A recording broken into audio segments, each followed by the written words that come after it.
Good morning, Bitcoiners. I have Jerry with me this morning. I met Jerry at the Bitcoin Veterans Summit last fall. It was around Veterans Day, and it was at Bitcoin Park in Nashville. We met, we were both there for part of that Bitcoin Veterans Summit, and we got to talking. It was quickly apparent to me that Jerry has thought a ton about Bitcoin, security, ideas around entropy and wallet construction, and various other things about operational security and just being very based in your approaches. So at the summit, there was a day at the range on a particularly cold day, no less. We put some rounds down range, refining our skills with some of the best firearms instructions I'd had in a while.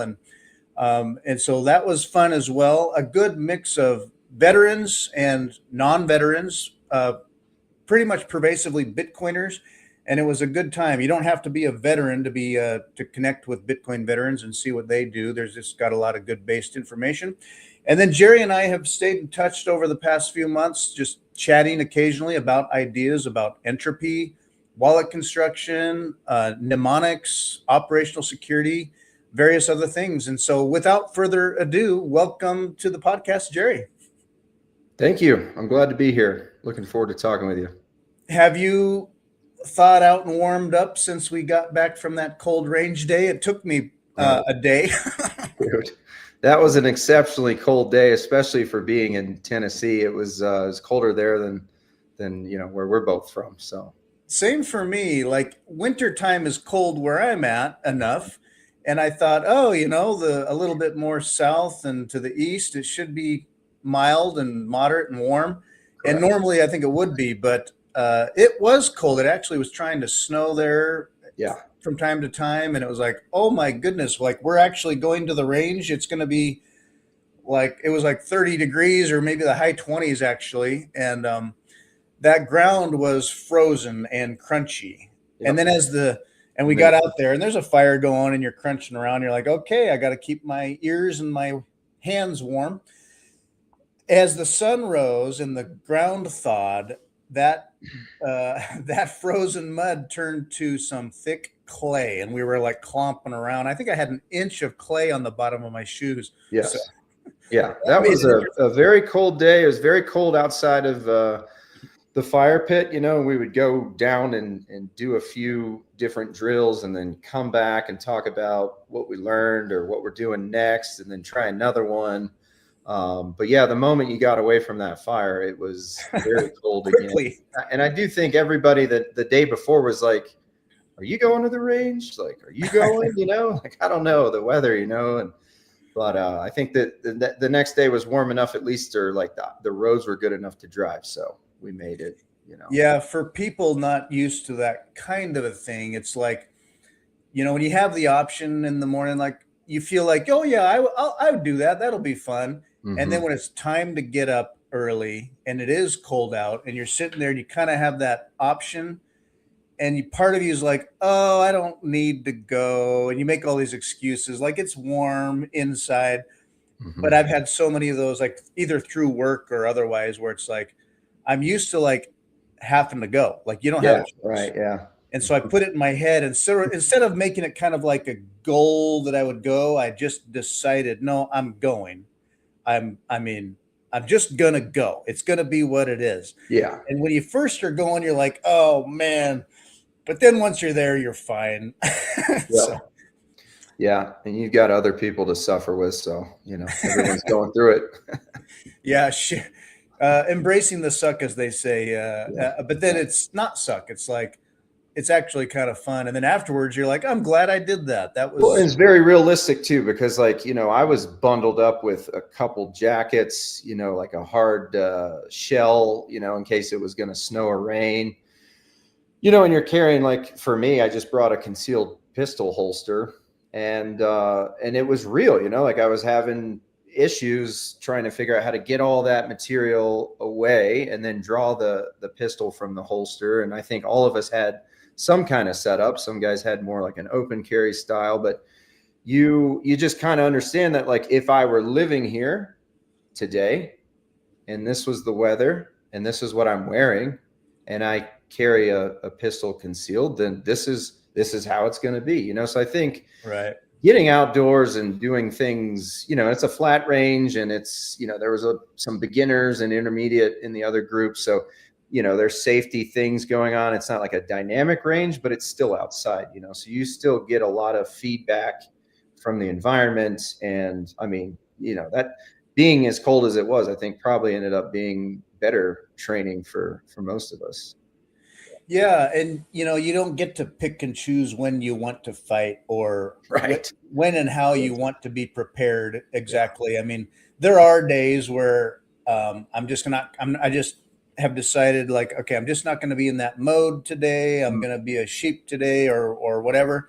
Right. And I just have to know. But yeah, it's like they say, train like you might have to fight. And so it's like, okay, yeah, it is cold, but you don't, like for our ranges, we in my line of work, we qualify throughout the year periodically, and rain or shine, or I've had it in the wind or the cold, and it's like, oh, the weather sucks. Can we postpone? And I mean, sometimes we do, but a lot of times it's like, we're just going to like practice in the weather. I mean, day to day, like we're armed and we'll carry, and we do our jobs.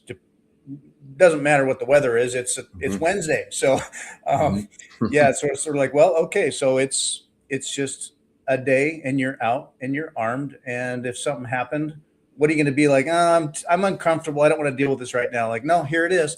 So anyway, it's not a bad experience to have. And so I enjoyed it a lot. I enjoyed the whole thing. I enjoyed the conference part the day prior.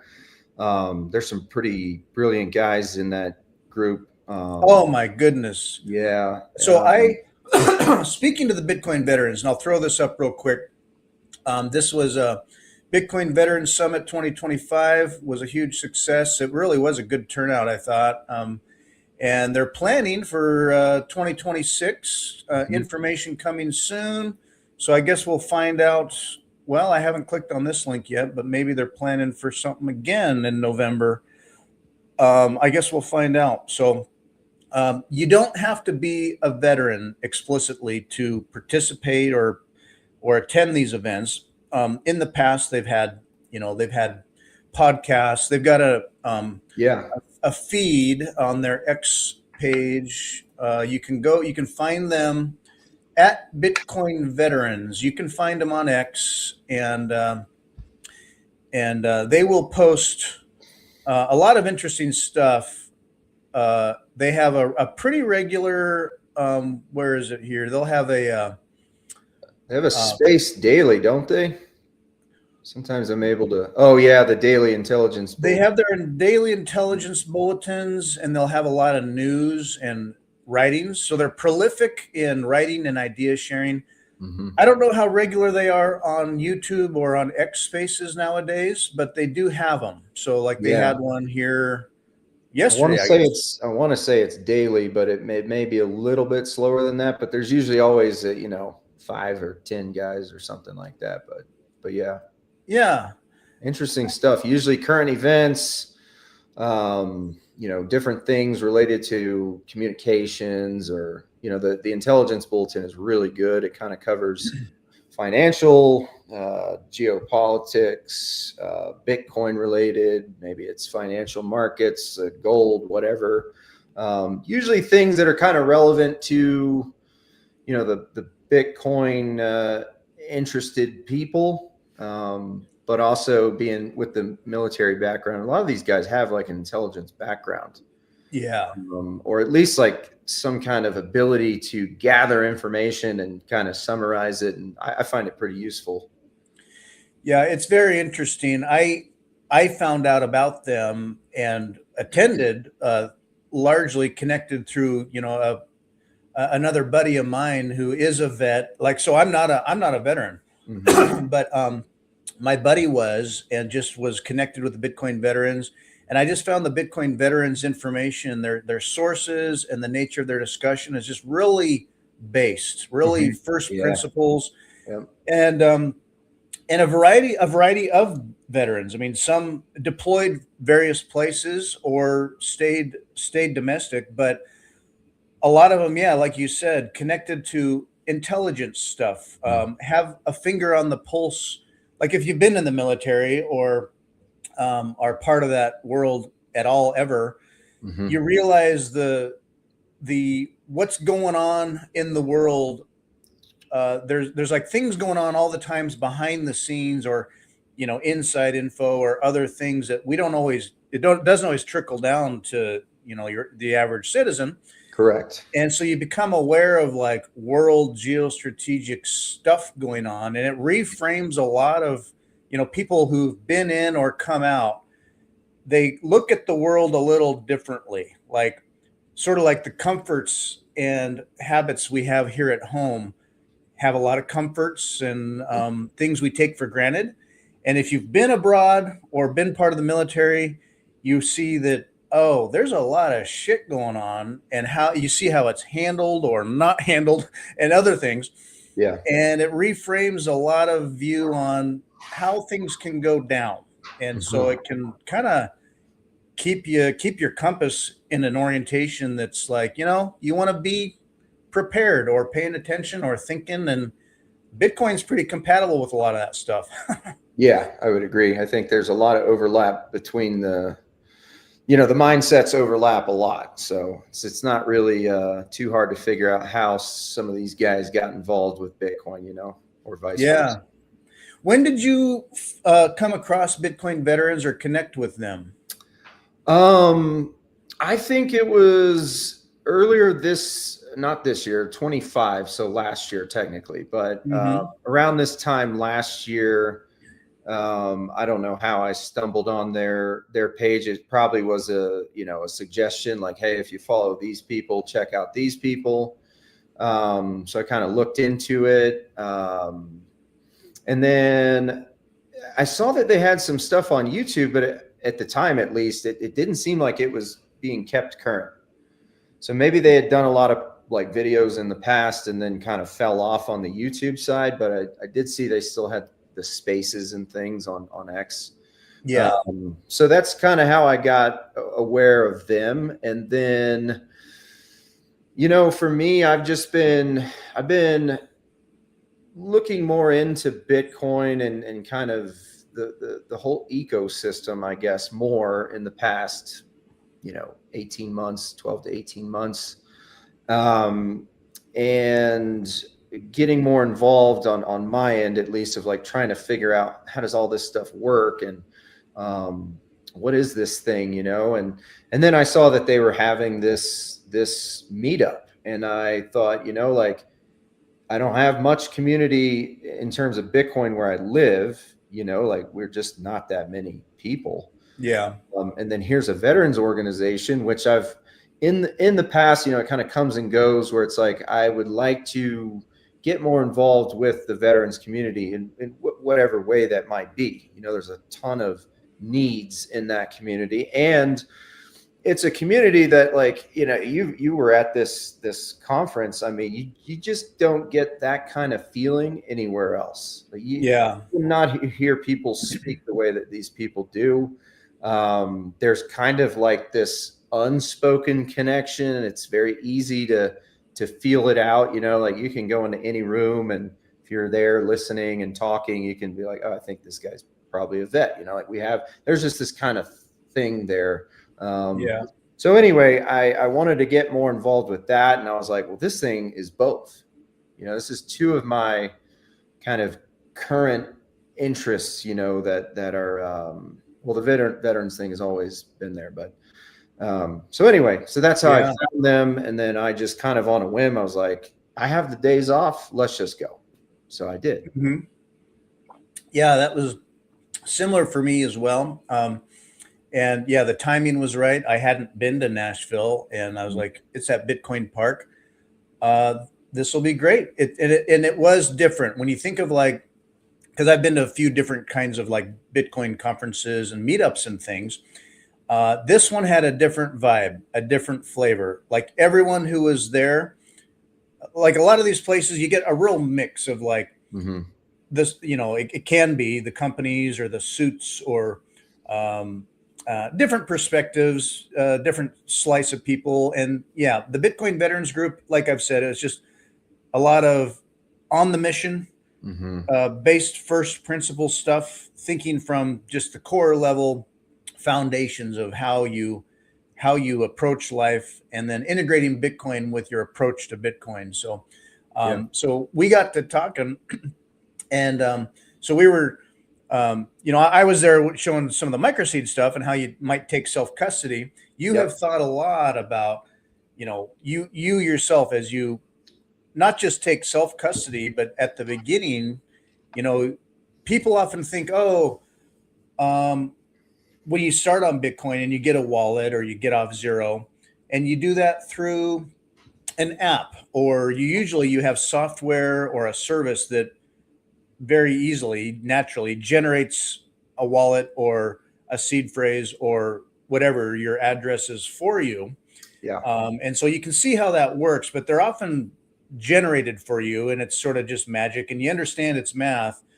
What people don't always realize is that you don't need even software to have it done for you. You can use, with BIP39 and random tools, Entropy tools, you can generate your own. And because of the math or whatever, you can generate your own wallet offline Yeah. and create your own wallet and use that wallet. And it doesn't have to be through software. You can give people a public key based on private information that you built, and it'll work, which is part of the magic of Bitcoin. And so people are like, well, how does that work? It's got to be online on a network, on the protocol and all that stuff. Like, how does it know? The magic of the math. So, Yeah. so I guess to start with, you've thought through like different approaches and all that. So, I mean, so number one, foundationally, there's BIP 39. So the 12 or 24 words you can generate, you can extrapolate those words even deeper into how you might create a wallet or convert that. But Yeah. tell me about what you've done before, different things you've thought of, or what you've done to generate a wallet.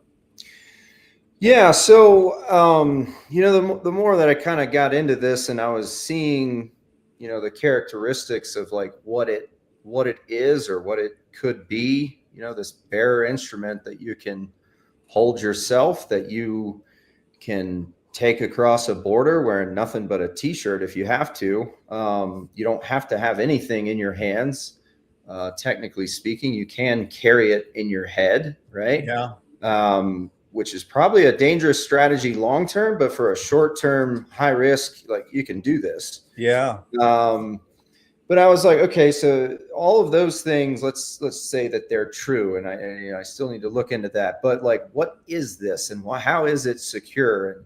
And that's kind of where I started. And I knew a little bit about cryptography. I'd be like, every week in a war zone, we'd have to fill our crypto fill, which was just a new, I don't know what it was. I just put the thing on there and do it, but it's probably a set of keys, right? So that everybody in that theater who might be communicating with one another during that week is going to be able to talk to each other.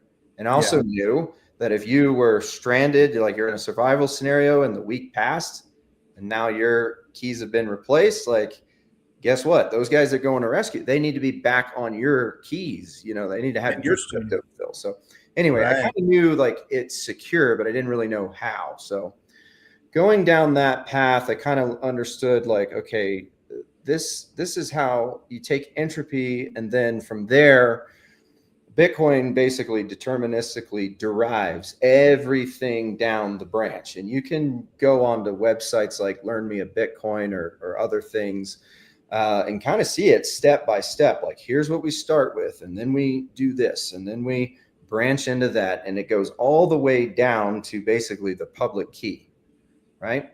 Yeah. So I started looking at, and so then I actually bought a book on, we were talking before about like autodidacts and like how you kind of just dive in. This is the story of kind of how I do most things. I bought this book about cryptography. It's kind of newer. It's like updated. It's even got some cryptocurrency or Bitcoin related stuff towards the end. And I just start reading like, okay, here's why you need randomness. And here is how things can break. And it's not just Bitcoin. This is just just to data security in general. Encryption generally, yeah, totally. Correct. All kinds of different algorithms, hash functions, symmetric cryptography, asymmetric cryptography, the blind signatures, and all these different things. But the basics is really where most of the value is. Like the first few chapters is just getting your mind around like, what is cryptography? What's the need for it?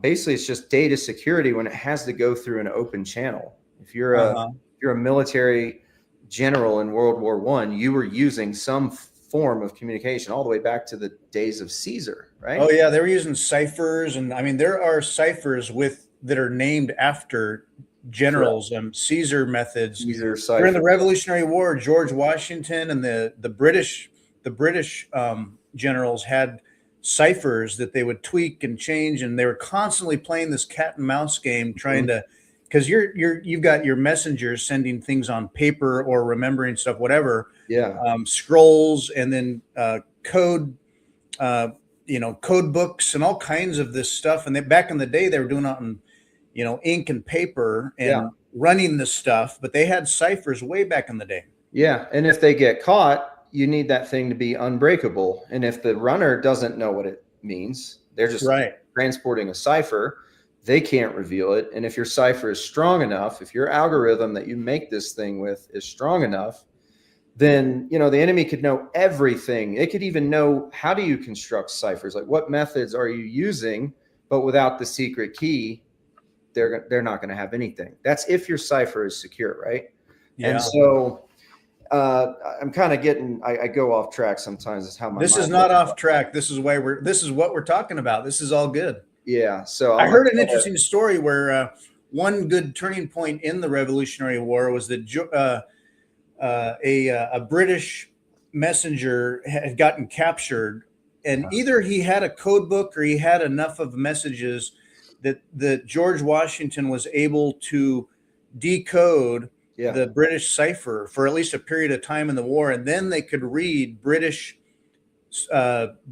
messages, strategies, plans, and that helped turn the tide in certain responses that Washington made during the war. Yeah, it's fascinating. I've seen stuff where, like, I think it was a British officer was writing a letter, and when you read it, it's kind of weird, but you're like, this was the 1700s, 1800s, they spoke weird. But then what you realize is that he had cut a shape on a piece of paper that goes over the letter. He wrote what he wanted to say in that shape, took the thing off, and then filled in around that in the actual letter. Yeah. If you had the cutout on the other end, you get this letter and it says one thing, and it's like, everything's going well. The war is great. We just won this battle over there. And you put the thing over it, and it's like, this is not good. Like, this general I'm working for is totally out of his element. We're dying over here. Like, we need this and that. And it's just kind of fascinating. So, like, if you know where that comes from, you kind of understand, like, this is not originally a money thing. This was a weapon of war that was kind of engineered or maybe added to in order to be like, hey, I think we could use this for money. Like, if this is just data transmission that can be secured on a very hostile, open, vulnerable network in the clear, there might be something here. And so that history is good to know. But back to what you were asking, like, I just basically found out that, like, this stuff has very sharp edges, right? Like, cryptography is very dangerous. Like, if you do something that's a little off, it could have massive consequences, like completely break what you're doing.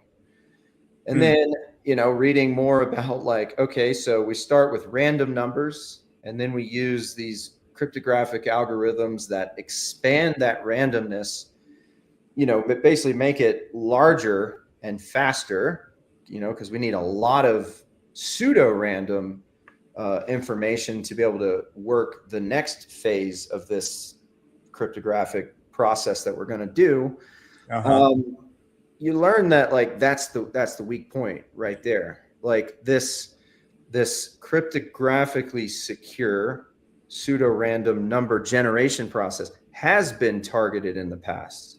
Uh-huh. The NSA has targeted this in the past and Yeah. convinced suppliers of hardware devices and the NIST, right, the people who kind of standardize cryptography for, I think it's mostly non-military uses. So like if you're commercial grade information stuff, Uh-huh. and then put this thing out there so that like it was weak enough that the products that come downstream of that are breakable. Yeah. You know, Yeah. like With enough time and energy, like it's with very enough it's information. very Yeah. random, but Mhm. they could focus on a target and crack it There's eventually. some things where you only need one or two transmissions from this, not necessarily the one I'm talking about, but there's other attacks, nonce attacks, you know, where like if you just get one transmission intercepted, you may not have enough, but two or three and it's broken, you know? So like, and again, I'm not a cryptographer. I don't have a PhD in this stuff. I'm just speaking about things that I've come across. So if anything's totally incorrect, you know, uh, caveat emptor. Yeah, right. We're But doing you good know, though. there's these things that you can just weaken it enough so that with a few outputs on the other end that you're able to get, you can break the whole thing. And then, yeah, going forward, anything coming from that device or that group of people who are using this, these hardware or keys can be, you can just see exactly what it is. So anyway, I started thinking about like, well, if there's a problem there, like I'm pretty simple, you know, that I don't want to necessarily buy like $5,000, $10,000 hardware security modules that have been tested for all this. Like that's not feasible. Yeah. Are there any simpler ways to do this, you know? And that's kind of the mindset of multi-sig, right? If one vendor or one true random number generator in a device is faulty, then you know, most likely another vendor probably isn't under the same supply chain attack, right? Or, Mm-hmm. you know, just using multi-sig in the first place, you know, gives you so much greater security than single sig ever will. And single sig is very secure. You know, 128 bits of security in your keys is plenty for today. Yeah. But it's a single point of failure, right? I mean, people have talked about this. This is nothing new. Sure. So anyway, I just found that like what a lot of cryptographers suggest, if you're worried about the, you know, the CSPRNG, the second part that takes the random and then makes it bigger, you can Uh-huh. just mix in your own entropy. And I was like, Yeah. oh, all right, well, that's simple, right? Like simplicity is always perfection. Like I could build software and do all these things, or there's this thing where you can just mix in your own entropy. Yeah. And then looking into that, you know, like there's some pretty wazoo ways that you can do it. I'm still, when we spoke a few months ago, that was right when I found out that my wife was pregnant. So I was in the middle Oh of yeah. doing all those Congrats. things. Things have kind of changed a little bit. Yeah. But you know, this is still on my list to kind of formalize and really set the boundaries around this thing, make sure that I've got it locked up super tight. But, you know, in general, there are ways to help yourself. And there are wallets that exist today, hardware signing devices that exist today that you can put in your own entropy. Uh-huh. And then you're like, well, how do I know that what I'm giving it's not just giving me something else on the back end? It's a little bit complicated. You need to find other sources that do a similar thing. Maybe you need to read, how does it convert dice rolls or coin flips into the entropy that then becomes what is used to make your keys, right? And these things Uh-huh. are approachable. This is not like beginner level stuff, but it's good to know. Like you don't have to be, there's a spectrum of where you buy stuff on an exchange and that's it, to, Mm-hmm. you know, all out crazy, you know, build your own entropy, secure everything, build your own hardware devices, everything by yourself, right? You can be anywhere in between. So it's just kind of, I like to know like what's the full spectrum of capacity and then dial it back to where what works for me. or other people can find out what works for them. Some of this will be too complicated for some people. I get that. Yeah. And keeping it like when you can do that high technical stuff, but also keep it simple, it's elegance. You get into an elegant approach where yes, it's simple, but you're doing just the right things the right way, where it's simple, but you're not getting too complicated. A lot of people naturally, it's like something that's complicated. They also want to, as they approach it, make it complicated. And sometimes people they're working or aiming too hard for something random, and then their approach is actually less random because it's just not sort of simple or truly random enough. Gosh, this will date me, but I mean, seriously, like 30 years ago, 33 years ago, when I was in school studying computer science, and I just presumed like, well, computers are capable of generating these amazingly random things. And yeah, keep it simple, stupid is true. It's like you can get convoluted with it, and you'd say, well, computers have like built into code, C or C++, and otherwise it's like, oh, you can quickly just generate a random number. And I would say, yeah, well, computers can just do that, right? Generate a random number. You can make a random number. Computers don't like exactly work that way. They can get very, very, very, very close to something random, but it's technically kind of considered pseudo random because it's using algorithms. It's using methodology that is based on things within the computer to try to generate the most random number it can come up with. But some of those algorithms or those methods are procedural, and unless you introduce something from truly like the natural environment or something entropic in like in meat space, if you don't introduce that randomness somewhere in the layer yourself, what you're relying on is a computer, which is procedural and based on codes and systems, to pseudo randomize stuff for you, and it'll appear very, very random. But then you generate a number of these, and there are patterns in that. Yep. There's a bias. So you've thought of ways to like introduce entropy. Correct. Yeah. And so just to kind of, say more about what you were saying, that everything that you said is accurate. We can't necessarily, I mean, if you needed a terabyte worth of randomness, true entropy, you're going to be waiting a long time for that, right? So a lot of what these computers do is there is a physical world randomness that it can get, mouse movements, keyboard clicks, other different things. You can look the at temperature of the CPU. Yeah, exactly. And then from that smaller population of true random, there's hardware based and software based, but it doesn't matter. It will put that into, what is known as, and here's the thing, like it has to be true random because there are other processors, PRNGs, pseudo random number generators, that are not cryptographically secure. They're perfectly fine for your purposes if you're doing something else, but they are not cryptographically secure.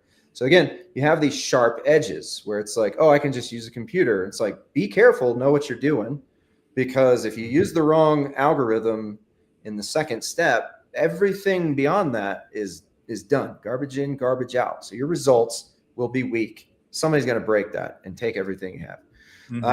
So anyway, just to kind of point to that, and we rely on pseudo random number generators.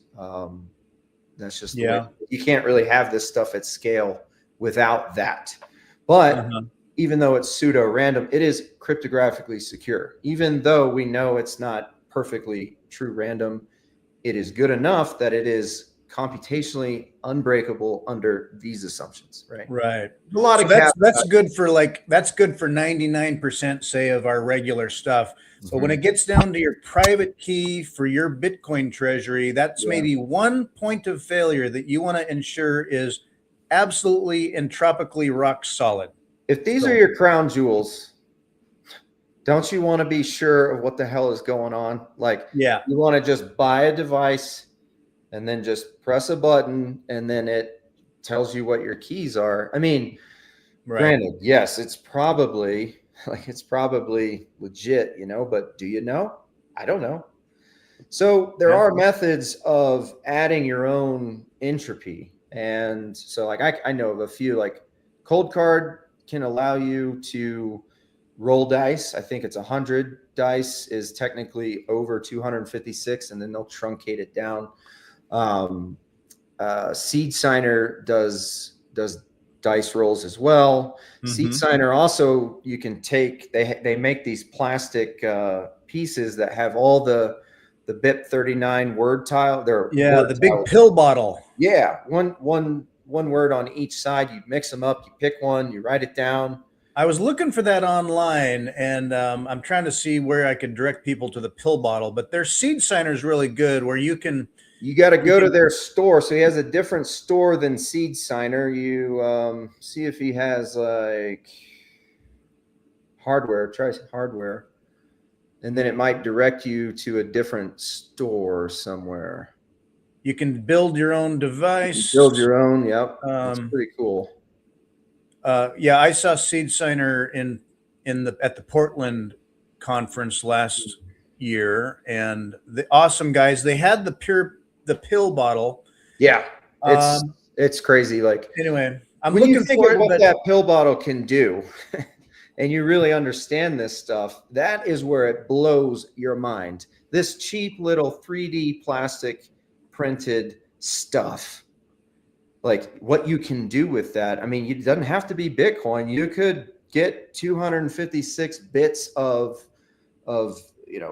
pure processed entropy to be your password manager, and then you can derive sub passwords off of that. Kind of like we have the BIP 85. You have your master seed or whatever, and then you can derive child keys or child mnemonics. Like that stuff is in your hands, you know, with an offline device. You just pick your tiles, tell it what you picked, and then it'll compute it. And now you have another, kind of not raw, but a mnemonic from which you can derive a lot of things from. And then you have all your passwords held by one 12-word or 24-word list of BIP 39 words, and anyway. Yeah. It was awesome because it's a big bottle, like it's, I don't know, a foot tall, but it's got all the BIP 39 words in it on these little plastic pills. Yep. And so you can shake it up, you dig your hand in there, rummage around, and you pull out one pill, and it's got one of the 2,000 plus words on it. And so you do that, 12 times, 24 times. So that's a quick and easy way to just reach and grab the next very random word. And that's involving true physical world meet space entropy. Correct. Yeah. You pick 11 or 23, you tell it what you picked, and then it will compute the checksum. It has to fill in a few bits. If it's 24 words, I think it's 3 bits that are missing. You don't have 256. You have like 253. So it'll just do zeros, I believe, unless they fix this. And then now you have the 253 that you selected plus 3 zeros, and then it computes the hash, adds the first 8 digits of the checksum, and there's your 24 words. So very secure, completely verifiable by you, the user. You can verify that every one of those words is on that package that you buy. It comes put together. It's not in the bottle. So it comes put together, and you can go down the list, all the A's, all the B's, all the C's, verify it against some other list that you have, right? So, okay, these tiles match this other list that I know is true. Now I take them apart, mix them up, draw one, put the word, put it back in, mix it up, draw another, right? So yeah, this is stuff that you can do on your own. So that's one of the methods. The 99 dice rolls is another method. If you are using a computer, the problem that I've found with the hardware signing devices, or hardware wallets, as a lot of people call them, is they don't really have a function for mixing your own entropy in kind of unique ways. If you want to do something like that, you're definitely going to have to use, I would recommend, like an offline computer that never goes online ever again, right? If you're going to use this for real keys, if you just want to play around with it, use any computer you want. You're just trying to go through the process and figure out how these things work. But what I kind of settled on was like, I could either, yeah, there it is. I found it. I had to look a little bit, but yeah, it's a bottle and it's got all the words in there. There's your words put together. So when they're in that form, you can check them before you take them apart. Yeah. Yeah. So anyway, you mentioned when you're using a computer to work on some of this stuff, you can play around on any old computer, but then if you're going to start and do this carefully, you might want something air gapped, clean.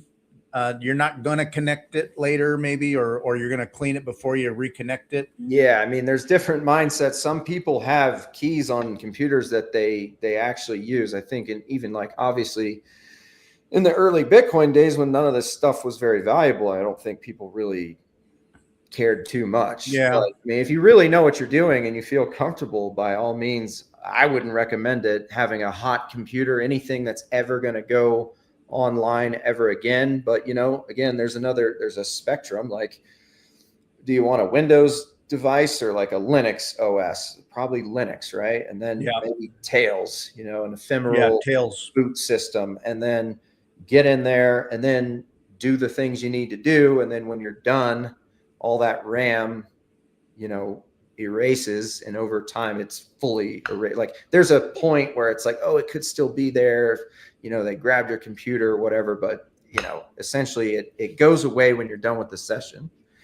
And, I probably wouldn't do that with all three of a multi-sig. You know what I mean? Like the hardware wallets are good, like they're purpose built for this. Right. Well, you can kind of use a mixture. Like if I wanted to use the computer's process for generating entropy, but then just like mix in my own, I could do that. I could say, hey, give me 256 bits of processed entropy. And then I'm going to go over here and roll dice, put it in there, hash it, convert that to binary, and then XOR the two strings together, right? And now that process of mixing, I have what the computer gave me, and then I have what I did on my own, which I can verify. If I'm slow, I know that I'm doing this right. And again, you practice before you do this for real. But I've done these things where it's like, okay, that was actually a lot of work, but it can be done, And then in the XOR is not adding entropy, it's just mixing. So if that computer gave me a weak entropy bit string, like all zeros, but my dice rolls that I hashed and converted to binary, or my coin flips that I made binary, if that has 300 bits of entropy, let's say 256, then the mixture of those two, I'm going to get the 256. I'm going to get whatever was the strongest amount. And if they're both good, then 256, I end up with 256, right? Right. Of sound entropy. So, the way I look at this is like you could do that maybe on one, again, with multi-sig, which I would recommend for most people. Maybe one of your wallets is like that. So, you have one solid wallet where it's like the computer generated it. I mixed in my own because I'm not sure about how this thing computes all these things. The thing that you can verify is, did it XOR my stuff properly? Did it hash the dice rolls or the coin flips that I gave to it properly? How do you do that? Do it on one computer, do it on another, do it on your work computer. I mean, read the code of what cryptographic algorithms is this device using? Do they arrive at the same answer? If so, I have comfort, right? Yeah. That the very next time I do this on this offline computer, that it's going to give me something legit. Yeah, you're not doing garbage in, garbage out, and then later you're like, I thought this was my seed phrase. Yeah. Oh, you messed up somewhere. Or depending on one computer that you haven't verified somewhere else. Verify it. So it's interesting to think of the computer. Yeah. And then maybe on a different hardware device like the seed signer, you use the word tile thing. And that's a different method. That's not dice rolls. That's not I mean, it is a computing device still, but again, if you've looked at how they do their processing of what you give to them, I think they just took somebody else's code and put it into their, structure, their software package. But you can look and see how they do it. Like, okay, now I have that one, which is a different method of entropy, also user verified by me. And then you can go and use a cold card and either have it just generate, like, right, the cold card uses a true random number generator. I think it uses 2. And then they mix those. So they kind of already think of this for you. You could do it that way, or you could do dice rolls with them. You could do a mixture of their TRNG, which is the true random number generator, plus your dice rolls. You can't really verify that, but, or you just do dice rolls. And then now you have 3 separate things. Each of them has at least one element of user verified entropy and the process by which it computes your final mnemonic, right? Or you could use one of them where you're like, I'm not going to put any user entropy. I'm just going to rely on the device so that, like, if I'm totally out of my element, I have one that's just pure hardware device did it all, or whatever. And then with the computer, like, this goes beyond Bitcoin. Like, if you need to secure data, like what do you do if you need to get an offline mnemonic to a different country? Maybe you need to save it onto something. Now, cold card allows you to do that with an SD card. Seed signer, you can do QR codes, maybe an SD card. I'm not really sure. Other devices don't have anything. You just have to have the device, write it down, or write it down, keep it in the device, or use like a MicroSeed or whatever. But you have to think of these things. So like, if I want to put it on a digital media, like an SD card, and I don't have a device that allows me to do that, again, you come back to this Linux machine, and you can use things like Veracrypt or KeyPass XC or Cryptomator, where you can put it on the cloud. It's encrypted before it ever goes there. Take it off of this offline computer, put it onto an online computer already in its encrypted form, put it into the cloud. When you get to where you're going, you bring it down, put it back into an offline. So you kind of need to know how to generate entropy that you can rely on even outside of Bitcoin. So that's where, the devices, the hardware devices, they don't necessarily allow, like, I've tried to think of, like, how can I mix like the output of a seed signer with a cold card? And like, can I take that output of the seed signer, convert it to binary, and then make it a dice roll? The answer is you can't do that. There's something with the conversion that doesn't work. You can, but it's more complicated. So I'm just tested these things out a little bit.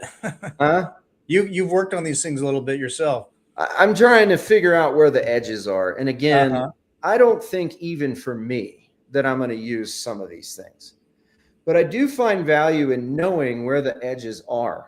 And also, I feel more confident now putting my value, storing my life's work, or at least part of it, into this thing, this Bitcoin thing. Like, how do you know that it works without knowing a little bit about how this all works together? Right. I realize, like, when I'm working on this stuff, something like, dude, this is too much. This is too far. But it's good to know you don't have to use it all. You could, like I said, you could just use 1 or 2 wallets where you supplement the entropy, and then one other where you're like, I'm just going to rely on the device because at least I'll have one, that's strong. And, again, if your device is giving you entropy and you're mixing in, if you mix in total crap, but your device gave you strong entropy, you'll still have strong entropy on the back end. Mixing cannot weaken, right? It can only give you the least, or it can give you whichever one has the most. Like, you can't take away, right? Right. And actually, mixing doesn't add necessarily, but if I have 256 bits from dice and all zeros from my device, I'm going to get 256 on the back end. It's not an additive thing. It's just you get at least what you put in. Yeah, and in Bitcoin they say don't trust, verify. Well, I will tell you, all of us inherently, even as we aim to not trust but verify, depending on your level or depth of knowledge as you learn, at some level, Bitcoiners are trusting things to a point all the time, whether like, Correct. okay, Yeah. you get a hardware device or you use software, and the trust involved there is the sense that there are a lot of very, very, very smart people paying attention and working on this Mhm. constantly every day, all the Yeah. time, that are verifying, verifying, verifying. And so in the Bitcoin space, you can trust that like it continues to work according to its rules, and that those rules have been tested and challenged and proven themselves out over years now. In the real So world as well, you in the real world, not like just the in lab. between, from mathematicians to um, people who have a lot more Bitcoin than we do, they are Mhm. making 100% sure that this stuff still works right, and digging deeper, digging deeper. And so at some levels, I trust that, when I can read about it, how you've taken it to another level where you're really, for your own knowledge, autodidactic stuff, you are testing it out. When there's a bandwidth on encryption, where when you think about like how random is something, and kind of getting your frame of mind around like the number of bit length, matters. So like the more bits you've got, the more incredibly hard it becomes to like crack that or decrypt that, with the If they're amount of work. quality bits, if they're quality bits, things are always that If you fast. introduce quality bits, yeah. Yeah. So say, given some random long string, you roll one die once, and you get like a couple of bits. Say you roll it again and you add a couple more. You roll it again, you add some more. And so you roll and you roll and you roll and you roll, and you can append onto a length. Mhm. With the pill bottle, with each grab and dig, you get one out of the 2048 out of the gate. So Yep. that with one piece of action, you can get a bunch of bits in there, so it 11. quickens Yeah. that process. Exactly. 11. Um, Mhm. now, you mentioned Tails, and I just grabbed it real quick, but so Tails is pretty cool in the sense that it's an operating system, a Linux operating system that has built-in tools to generate wallets, seed phrases, entropy, random numbers, if you will, or processes to create a wallet if you wanted to. It's portable, so you could have Tails on a USB stick, or a little thumb drive, or what have you.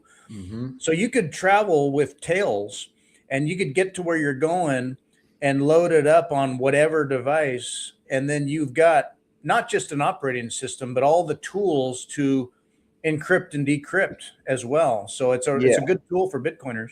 Yeah. It comes with a lot of libraries for cryptographic functions. You can add different things that you need. Like I said, all those different applications or programs that I was mentioning, like KeyPass XC, Cryptomator, these things are all built to be compatible with Linux systems. So yeah, it's pretty cool. I mean, before all of this, I really wasn't into computers much. I use Excel, QuickBooks. I get online for banking or whatever. But this stuff, is still new to me. But yeah, you kind of see like who uses stuff like Tails. Journalists, investigators. Like the seed signer guy is really cool. If you read some of the stuff he's written, his background as a forensic investigator for a police department is very useful. I mean, it makes sense how he kind of meandered into this seed signer firmware and hardware stuff. He has Oh, interesting. I think it self-custody instruction manual or manifesto or something like that. You can read it. It kind of Huh. goes through his mindset and his background. Like, this is where I learned about air gapping and networks that are not connected online and so forth. And so, anyway, back to the Linux thing. These are the kind of people who use it, and obviously criminals. Anybody who Sure. needs privacy and an ephemeral operating system, ephemeral meaning like it loses its memory once you're done.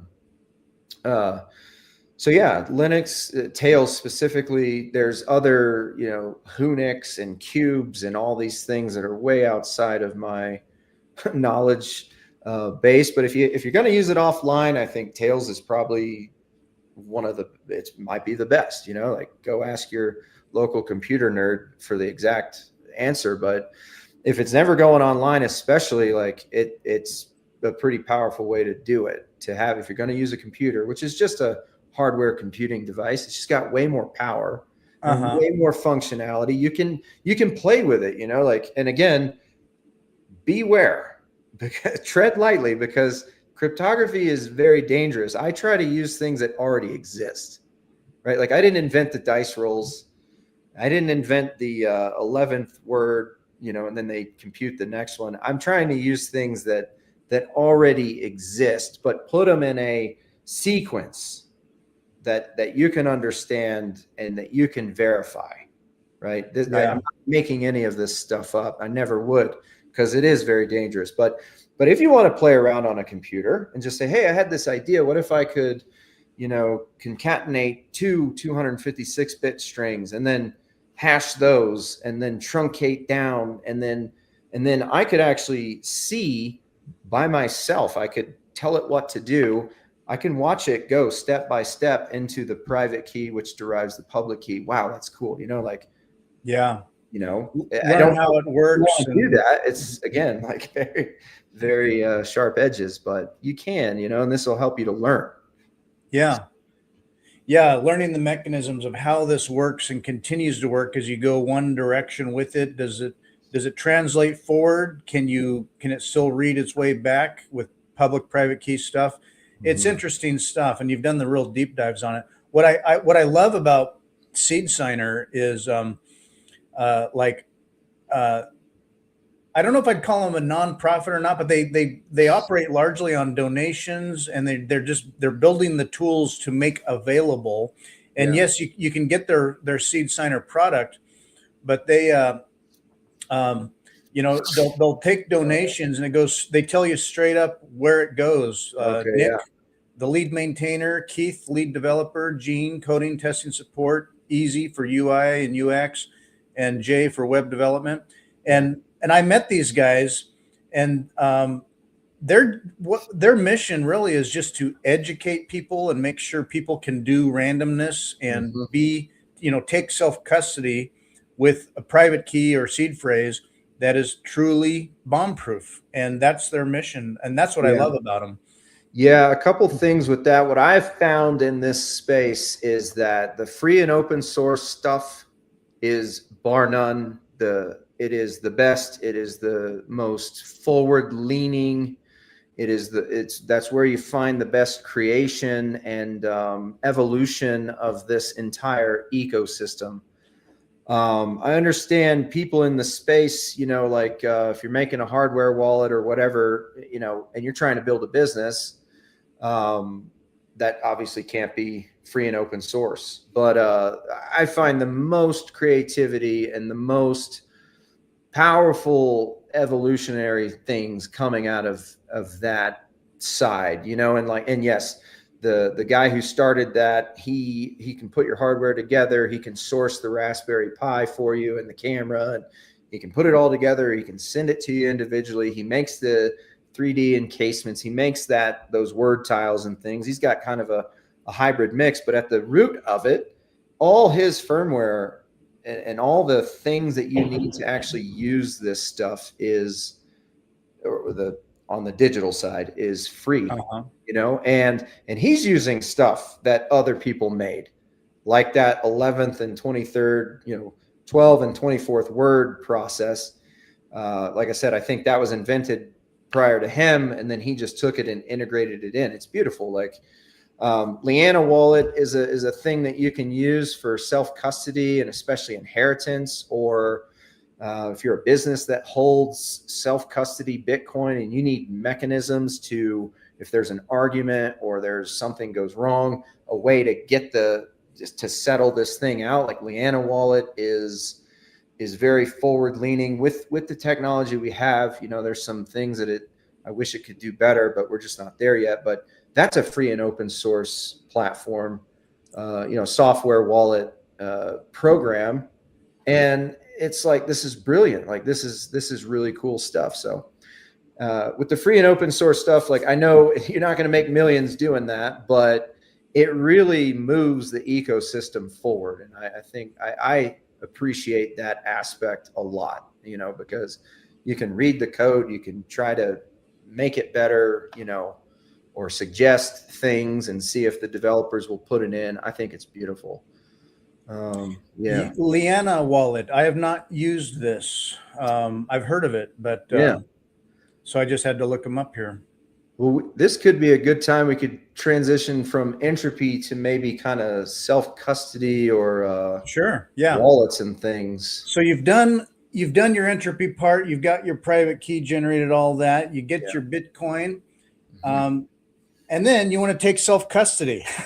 So there's the tail end of things as well, where you might be traveling, you might just want it secure and obscure, and then how do you store that seed phrase now that you got it?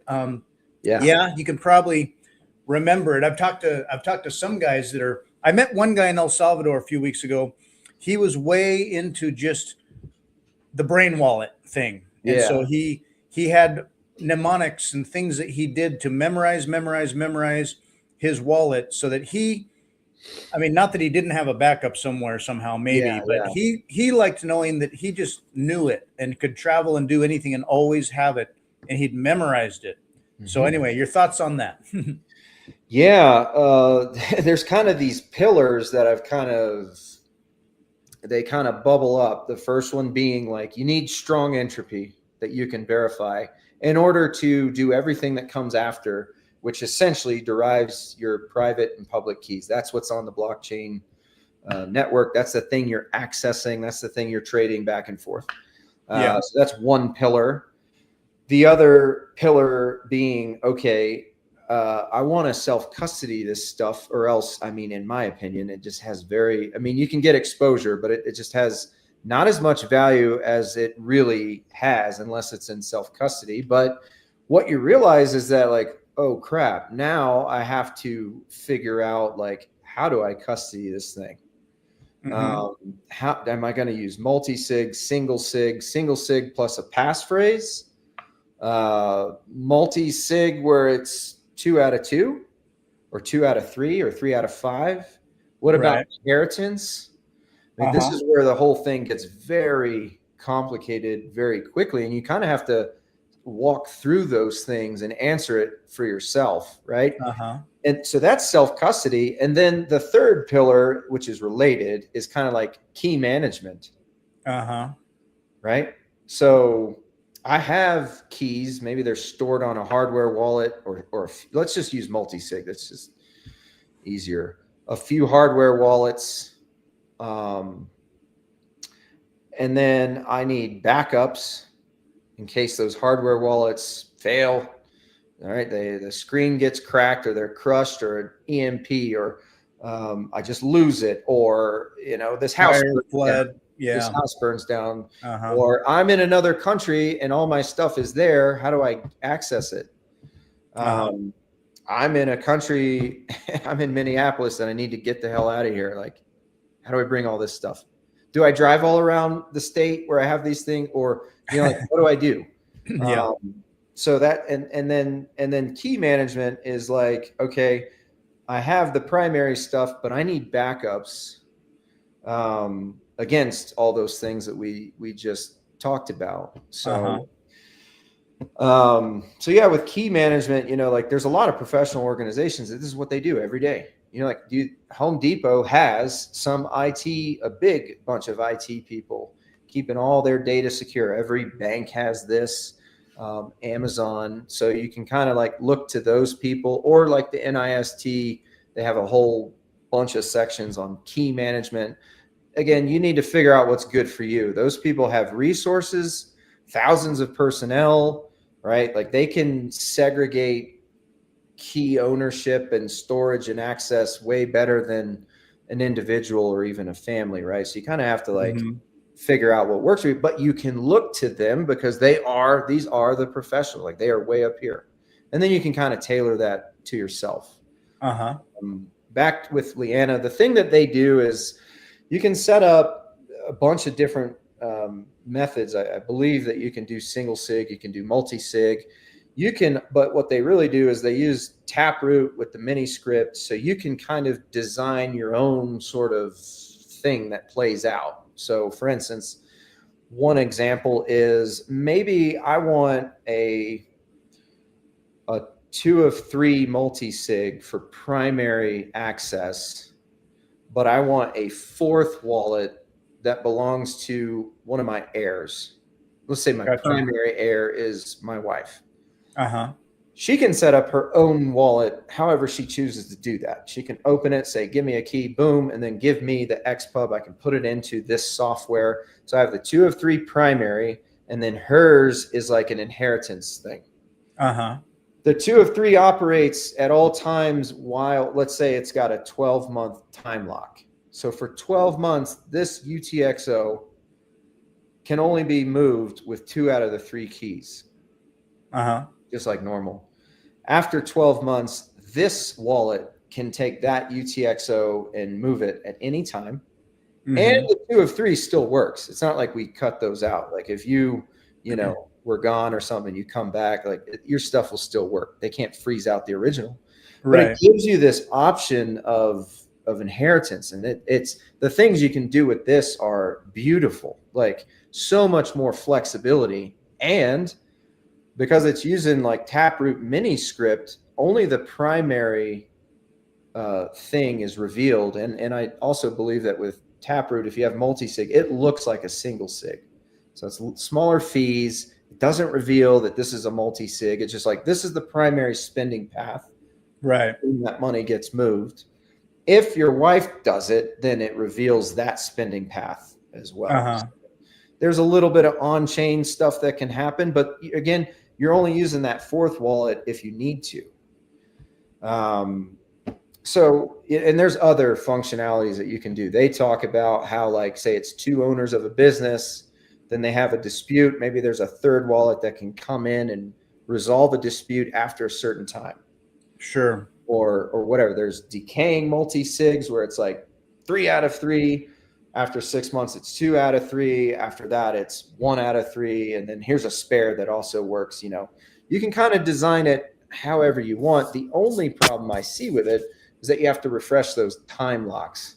So if you had a 12-month time lock, you're going to have to refresh it. You're going to have to spend that UTXO on chain, which involves some fees, but also, like, if you're thinking of like blockchain privacy, you're like, what does that reveal over time? This UTXO is constantly moved every 12 months. Maybe he's starting a new wallet, like refreshing keys, or maybe this is a Leanna style inheritance wallet, trade-offs, but it's pretty cool. Like I haven't set any of this up for myself, but it's just something, again, there's another thing that I'm looking at. These options are good. I hope that they get better. I hope that functionality gets better, like that you don't have to refresh it every 12 months and gather your keys and do all this, but it's an option, it's pretty cool. So yeah, the power and the capability of the function of it is all in there,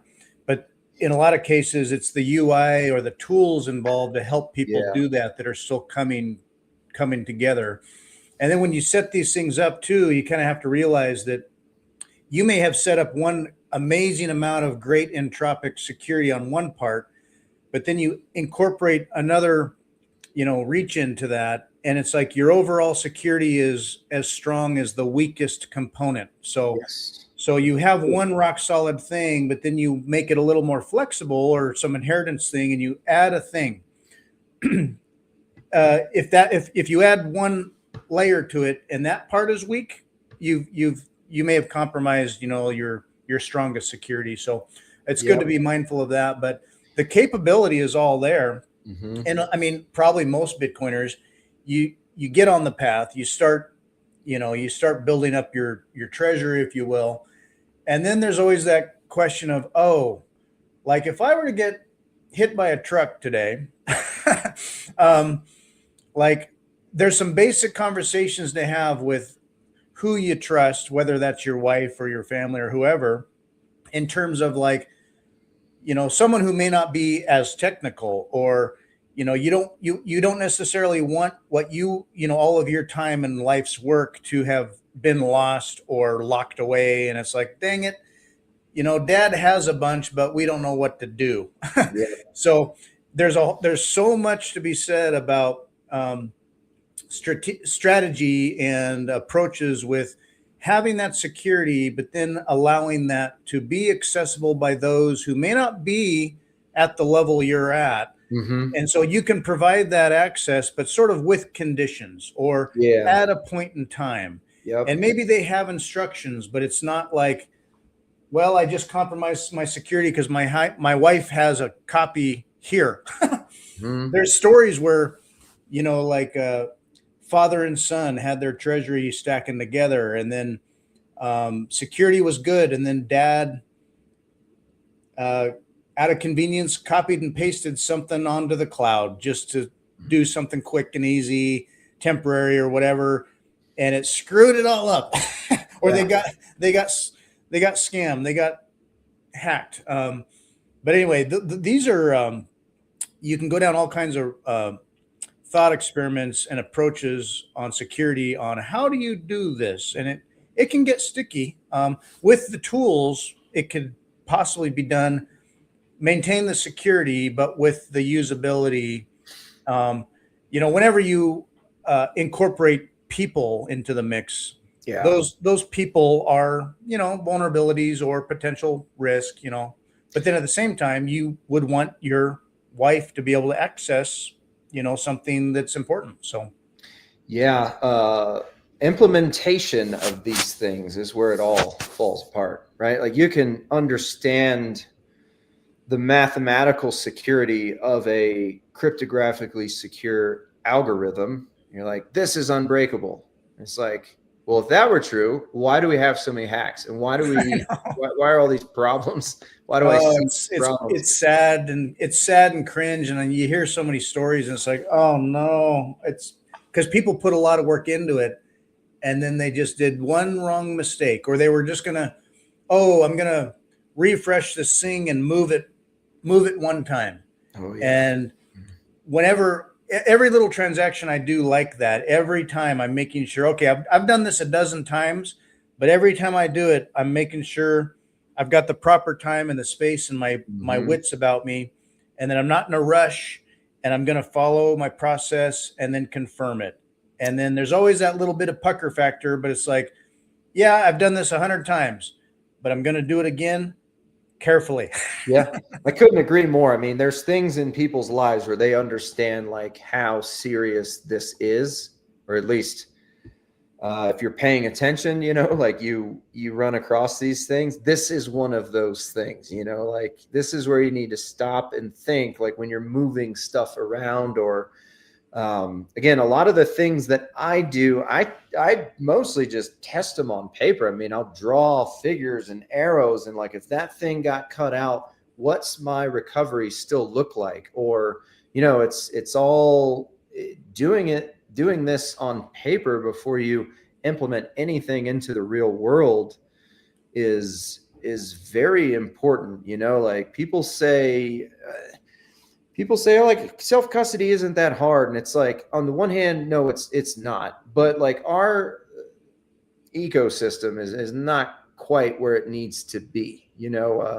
This does need to be made a little bit easier, and maybe it's also just information. So if someone is interested in how to do this, even given as dangerous, or it's not dangerous, but like the risk involved, like they could at least learn and then have a feeling like, all right, I would know how to do this one step at a time, Yeah.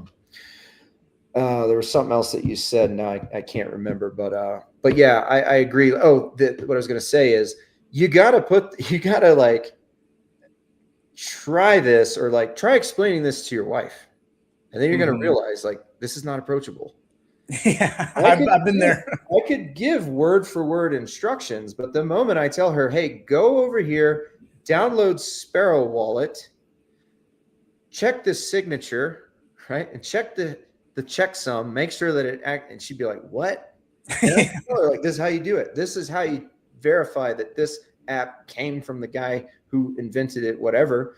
But it's going to fall flat. So that once you do that, you're like, okay, maybe she needs this software already on a computer or on a thumb drive already, like, so you start to see like where the gaps are and what's really going to work for you. Because again, Yeah. you can kind of see the full spectrum, but you're going to bump into reality. And if your heirs can't access this stuff, then really you've done all this for nothing. Yeah.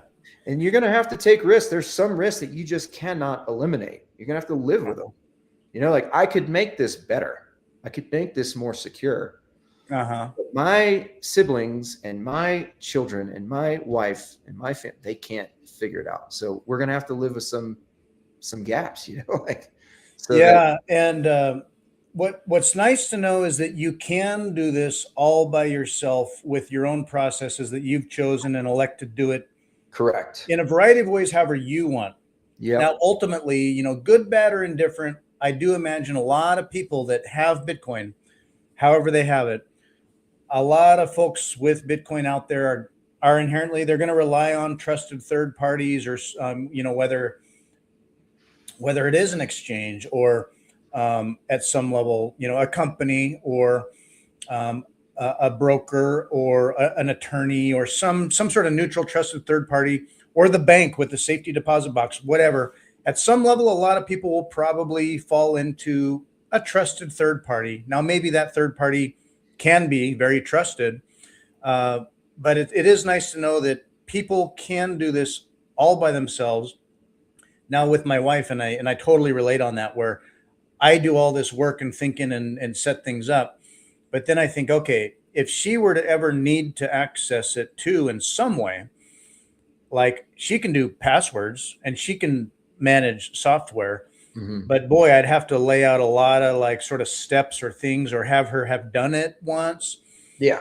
And then you're remembering that. So you're remembering a process along with some private information, and then putting them together and confirming it. And then so that's information that process or privacy info remains secure, and it gets it can be a vulnerability. So what I've come to find, there's all these axioms or these kind of like mindset framework things that kind of bubble up to the surface, because when you try to slice this thing from every angle and figure out like what is the best way to do this, there isn't one, but you're trying to find like what might work best for you. What I find in cryptography in general, I mean, it's a closed system, meaning like any gain over here is going to result in a cost over there. So you can get certain things, but you're going to have to, there's a trade-off somewhere. And again, like relating that to what you just said, like some of these third-party assisting, what do they call that? It's like a collaborative custody. Okay. Those can be a good solution. If you look at something like Unchained, AnchorWatch, they might have one set of keys and you have two, and it's a 2 out of 3 multi-sig. So it's like they kind of help in case you were to lose one of those. They still have one. They can help you recover. They also have people who can walk you through what to do when this happens. You lost a key, just call us. We'll fix it. We'll walk you through and fix it. That is great. So that's a benefit on the one side. The downside is that now this is known. Like what you have, the amount is known. Your information is in someone else's system. If that system gets hacked, the amount that you hold is there. I mean, there's trade-offs, right? But again, I don't see any way out of it. Like you can do this all totally independently, but you give up on a lot of the what if I'm gone right now. Is there a system that someone else can access it? Like if I crash tomorrow on the way to work, is there a system where my people can access it or not. And you can build that, but it takes time. It's a lot of effort, and you have to like figure that out, and you have to run through it, like dry run through this thing. Uh-huh. Watch your heirs do it and be silent. Do they run into issues? If they do, fix the protocol there, right? Because that's obviously a sticking point. So Yeah. I like some of the collaborative custody. I know it works for a lot of people. I think there's some great options for people out there, like you mentioned, Unchained. And so, yeah, the idea that, okay, you have, say, a 2 out of 3, just real simple scenario here. You have 2 out of 3, and you have a key, your wife has a key, and then Unchained or a third party that can be very trusted has a key. Yeah. And neither one of you individually can rug anyone else. Mm-hmm. But if something happened to your wife, or something happened to you, or something happened to the company, the other 2 parties can say, oh, okay, we can access it, or let's do something else. Now, and I hate to say it, but like when you get married, say you get married, you are intertwining your life at a very, very deep level of trust with one other person. And I recommend it. It's very good. Be married, have kids, folks. It's a path. Live life and enjoy it. And if you've ever been through a divorce, or things happen in life, or things change in life, or something happens, someone that was near and dear to your heart, something happens. And then, okay, what does that mean? It's like, okay, these are like fringe scenarios, say, but not entirely uncommon. Something happens, there's a disagreement, there's a problem. And what is that? In a setup, then what does that mean? Is a company maybe legally obligated under circumstances to say, well, we can't prevent the other party from, I mean, you signed this thing and you agreed to these rules. We couldn't say no. So yeah, an ally who became an adversary can impact your life. Yeah. Yeah. It happens every day in divorce. So yeah, this is a very good point, because we talk about trade-offs. It's not just that your information or your balance amount is held somewhere. It's also that what if laws change in the state where this company is headquartered, or the nation, right? I mean, some court order says that this must be, and so there are 2 people that have 2 out of 3 keys, and you're not one of them, right? So you need to think of these things. So everybody falls on a spectrum of what's right for them. Again, where we are today, and I don't know if this will ever change or not, but where we are today is that this is like a zero-sum closed system. Wherever you gain a benefit, especially for like security, wherever you gain a benefit in security, you definitely lose on convenience and or accessibility for other people, your heirs or whatever. It just becomes more complicated. It's great that you got the better security, but understand that you're trading somewhere. All of this is just what I seem to find over and over and over, because I'm like, oh, here's a brilliant idea. I just discovered that we can do this. And then you like pencil it out and you're like, damn, it ruins this other thing that I really liked about the system before I made that change. Yeah. When I was designing, I had this awesome thing going. I want to do this new thing, but to do it, I have to sacrifice one other thing or 2, or, whatever. And it's a tale as long as time, personal liberty and sovereignty at the expense of external provided security or convenience. So like comforts and convenience and security provided by whether it's a sovereign or a service versus personal liberty and freedom and sovereignty. It's just, it's a balance. It's a balancing act. Yeah. Couldn't have said that better. And that's a very powerful point, that I don't think many people are probably, well, it depends on who you're talking to. Maybe in this community, yes, but that is a very good point, and you think about like, why is Bitcoin adoption maybe not as much as you think it would be, like knowing what we know? It's because those people don't know. It's because there is that pain is not there. The need is not aware. They are not aware of the fact that you should have some of this. You know what I mean? Yep. So, but yeah, anyway, I think that's a great point, like, and again, too, like when it comes to cryptography and security, like number one rule is security. Never sacrifice security for convenience when in terms of like your algorithms and things. Now, how you implement your key management and your self-custody, there's a spectrum, but when it comes to the security of what you are using, like security is number one. Mm-hmm. Speed and convenience is a close second in the real world. But you really want to make sure that what you're doing is a vetted algorithm that's been tested, the whole thing that we talked about before, like don't roll your own crypto and make up your own stuff. But right. But anyway, that's so for all. Bitcoiners, core critical importance for most Bitcoiners, they probably have that one private key, maybe. That's that single point of failure. So that is the most important thing. So like you want to apply the most possible best personally sovereign security to at least that.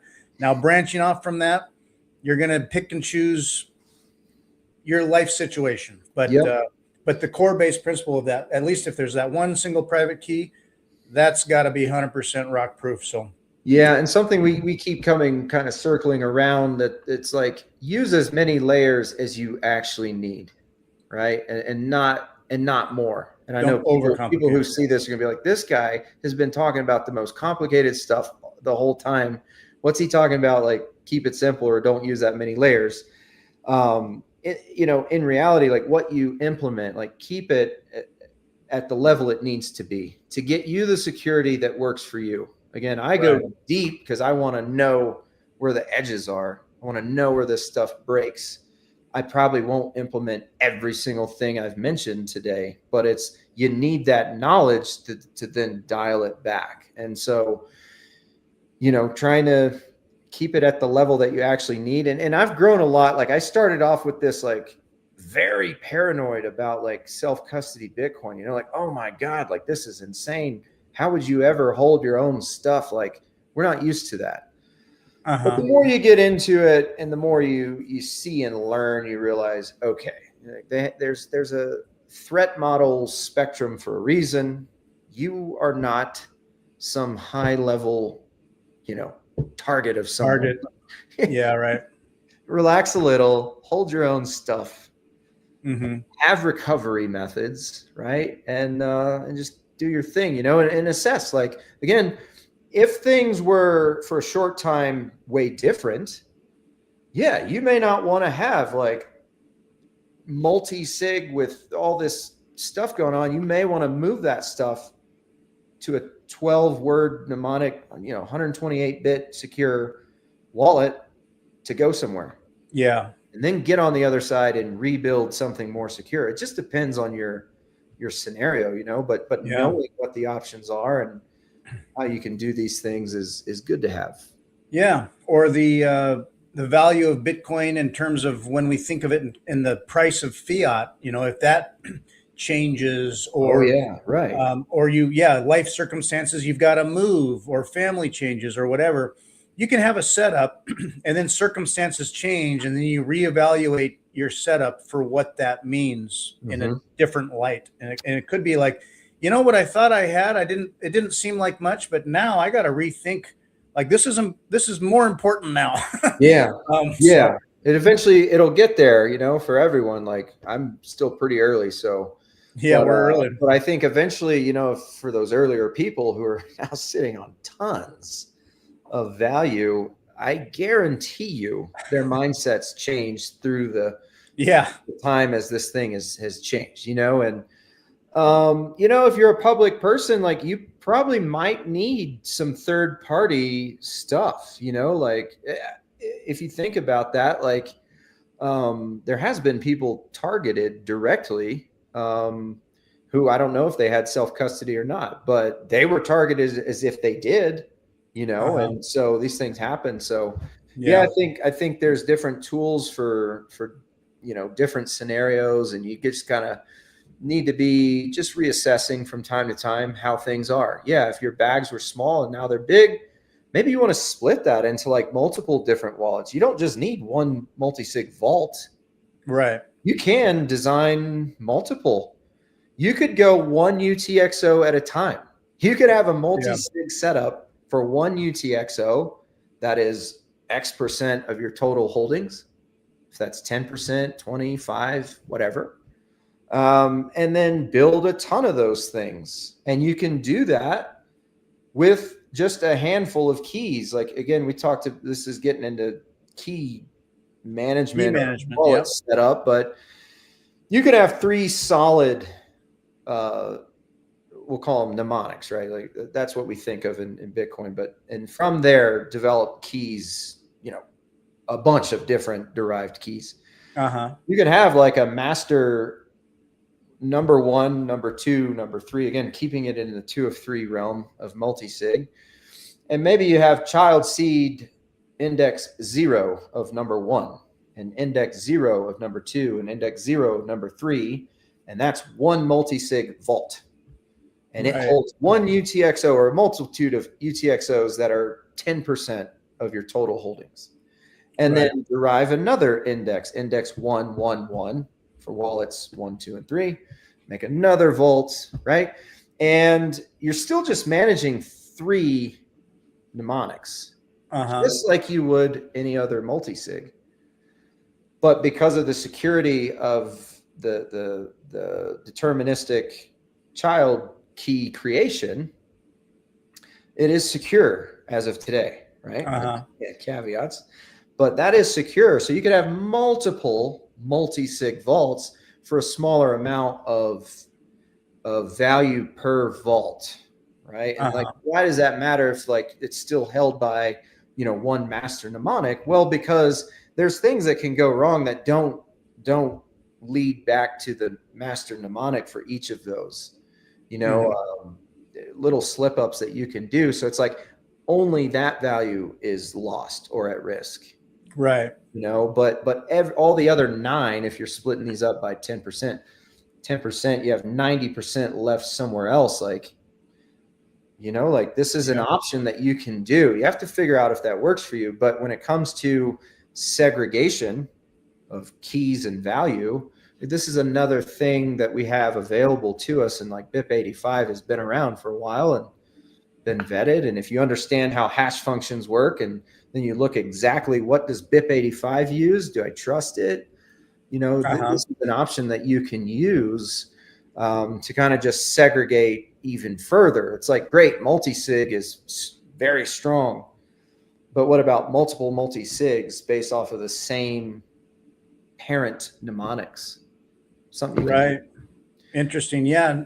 So instead of having all your UTXOs in one cluster, or all your eggs in one basket, you can do what you want. Have different nest eggs, and say something got weird or wrecked in one area. Well, you're still okay. You're spread.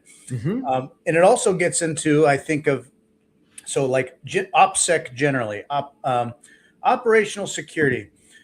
Now here we are. I'm out as a Bitcoiner. I talk Bitcoin. People know I'm into Bitcoin, and then people might presume things about that. And I've had people just say like, so how much Bitcoin do you have? And they're just naively like curious and stuff. And it's kind of like, I've seen people post online, you have your stacking goals, and I've literally seen posts that say, I finally achieved my goal of 1 Bitcoiner. I'm a whole coiner. Yeah. I've got 1 Bitcoin. And at one level, I'm like, awesome. I'm really proud of you and the work that takes, the dedication. And this is a post you may not want to make, or you might want to delete later or whatever, when it's like, I mean, who knows? People are just like, well, I wasn't a target. I shouldn't be a target. Like, I mean, what are they going to get from me, really, if they could? But if you become a potential target to some, you might attract attention. So there's also ideas of like, I mean, I live and breathe and talk Bitcoin all the time, appropriately, tactfully, not to drive people crazy about it, but I talk about it and people know. But I'm comfortable doing that, or like whether you wear Bitcoin merch or like, yeah, I'm Right. I'm Yeah. pro Bitcoin.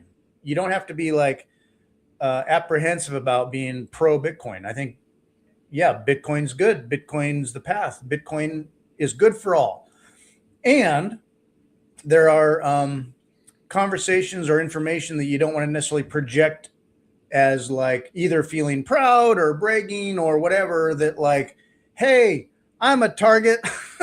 Come Yeah. get a whole coiner.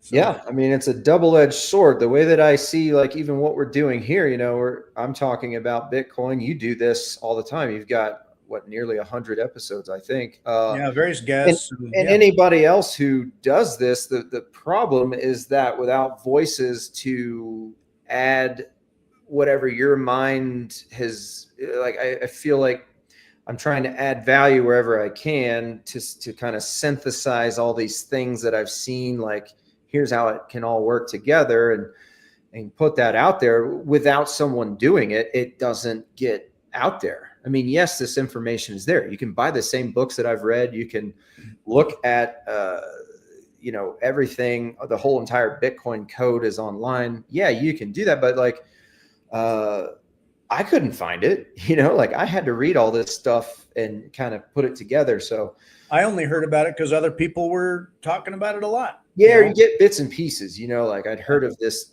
parent child key thing, but like that one day I kind of like put it together. I was like, oh, here's why it's great for the segregation aspect. But like, this is the risk that you have to take, and like the way I see things is like, I'm about to be a father, right? Mm-hmm. I could choose to just remain in the shadows and maybe kind of learn stuff on my own and use it only for myself and not share it, not make myself public at all. But what if this ecosystem and the tangential things that are kind of connected to it, they don't grow, and people never hear your voice, and they don't get this information. This thing doesn't go where it could, if you really believe in the power that it could have, because it's certainly not reached its zenith of potential. No way. It still has a lot of work to do. This is the risk that we need to take, is like, put the information out there, and somebody's got to do it, but again, wherever you do one thing, you sacrifice another. At some point, if your holdings are relevant or material to you, you're going to have to figure things out. You're going to have to figure out, how do I stay safe, or whatever, and as people learn about Bitcoin and Bitcoiners, people are going to presume what they want to presume about what being a Bitcoiner means, or, and hopefully someday, everyone in their own way is some fashion of a Bitcoiner, and it's more like, a common store of value, medium of exchange. Yeah. Great. Right now, when it's still new and people haven't heard of it, and then they just are like, oh, you're a Bitcoiner. That must mean various things they want to imagine about whatever. Like, oh, I just heard that Bitcoin's at a certain price and he's a Bitcoiner. So anyway, but the whole point of this podcast, and what the beauty of, having conversations like this with you, is getting this information out there. The tools are out there. People can learn on their own. They can seek resources, and we encourage it. Learn, and don't just dive in and go crazy with it. I encourage, getting off zero, run a node, take self-custody, take some personal responsibility with something that is very important, and learn about it, and then feel that freedom and power.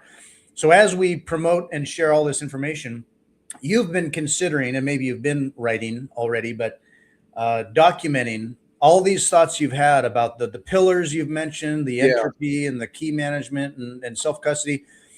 Have you been writing, or you're thinking about potentially, whether it's Substack or something down the road, posting your writings and thoughts about this stuff? Yeah, so I've got documents that are in various stages of works in process. Those things are not really ready to be published. Again, like, that with, like I said, there are so many sharp edges in cryptography. I really want to make sure this stuff is tight, that the mindset is well explained. So those things will be coming. Right now, I'm still completing a 2,000-foot house renovation pretty much by myself. So, Oh boy, and there's a baby on the way. getting ready for the baby. Yeah, so that's been the focus. But these things will come out. I'll probably circulate them around our community, or anybody that I know who could look at this and kind of be like, hey, dude, that thing is a little off, or this wasn't so good. Because, you know, I do want to make sure that whatever I put out there is well thought out. Like here has been kind of like free flowing. I just want to make sure that those things are good. But yes, those will be coming out at some point, maybe some kind of like self-custody frameworks, or, you know, these different things. But yeah, like you said, those pillars are kind of like, they keep bubbling up. So I feel like that's like the way that this is developing. So Yeah, so we've had our chats, and it gets my brain just going on. I mean, I have so many things we could talk about like we've talked about a bit about, you know, the history of cryptography and the coming of computers and the pseudo randomness stuff and things that have been worked on. And I love this stuff. I like learning about it. You've been learning a lot about it. So I look forward to writings you might do down the road. yeah, absolutely. A baby can take a whole bunch of your time. And at the same time, sometimes, like when we've had a child, I get a little break from work and you're taking care of the baby, and then you find yourself sometimes with a little bit of time. Right. So maybe you get a chance to sit down and do some writing in the quiet, intermittent moments. And I wanted to, now if people want to find you and follow you, I'll just, you're more of a lurker online, but down the road, people might find you. People can find you on X, JDZ, at Governor of TX, Governor of Texas. You could follow Jerry here, and then down the road, perhaps whether here or on Substack, when you have your writings together, you'll find them there or elsewhere. So yeah, I look forward to it. Yeah, well, thank you. Yeah, I mean, it's a work in progress. These things there's a lot of complicated stuff circling around. You know, it's like a soup, and then eventually it slowly congeals into something you can recognize. So it's coming. One thing I wanted to say before we get off, I have to give, this is how we met. So I have to give my thoughts about your product, the MicroSeed. Oh yeah. Our MicroSeed. Yep. Yeah. When I saw you had your table there at the check-in, near the check-in for that Bitcoin Veterans event. And man, I had just found your product like maybe a week or so prior. I think I just received it right before I left for the event. So I hadn't even opened the box. Yeah. And but from what I had seen about it, I had already been like, oh my God, this thing is amazing. Like, look at all the things it can do. And then, once I finally used it to play around with, I gave you some feedback. That thing is awesome. And I'll tell you why. We didn't really talk about like recovery or distribution of your backups. That's fine. We could do that a different time. But generally speaking, I mean, as you guys say, you want it on something durable. Right. Titanium or steel is obviously very good, especially with like the amounts of fire that those things can withstand.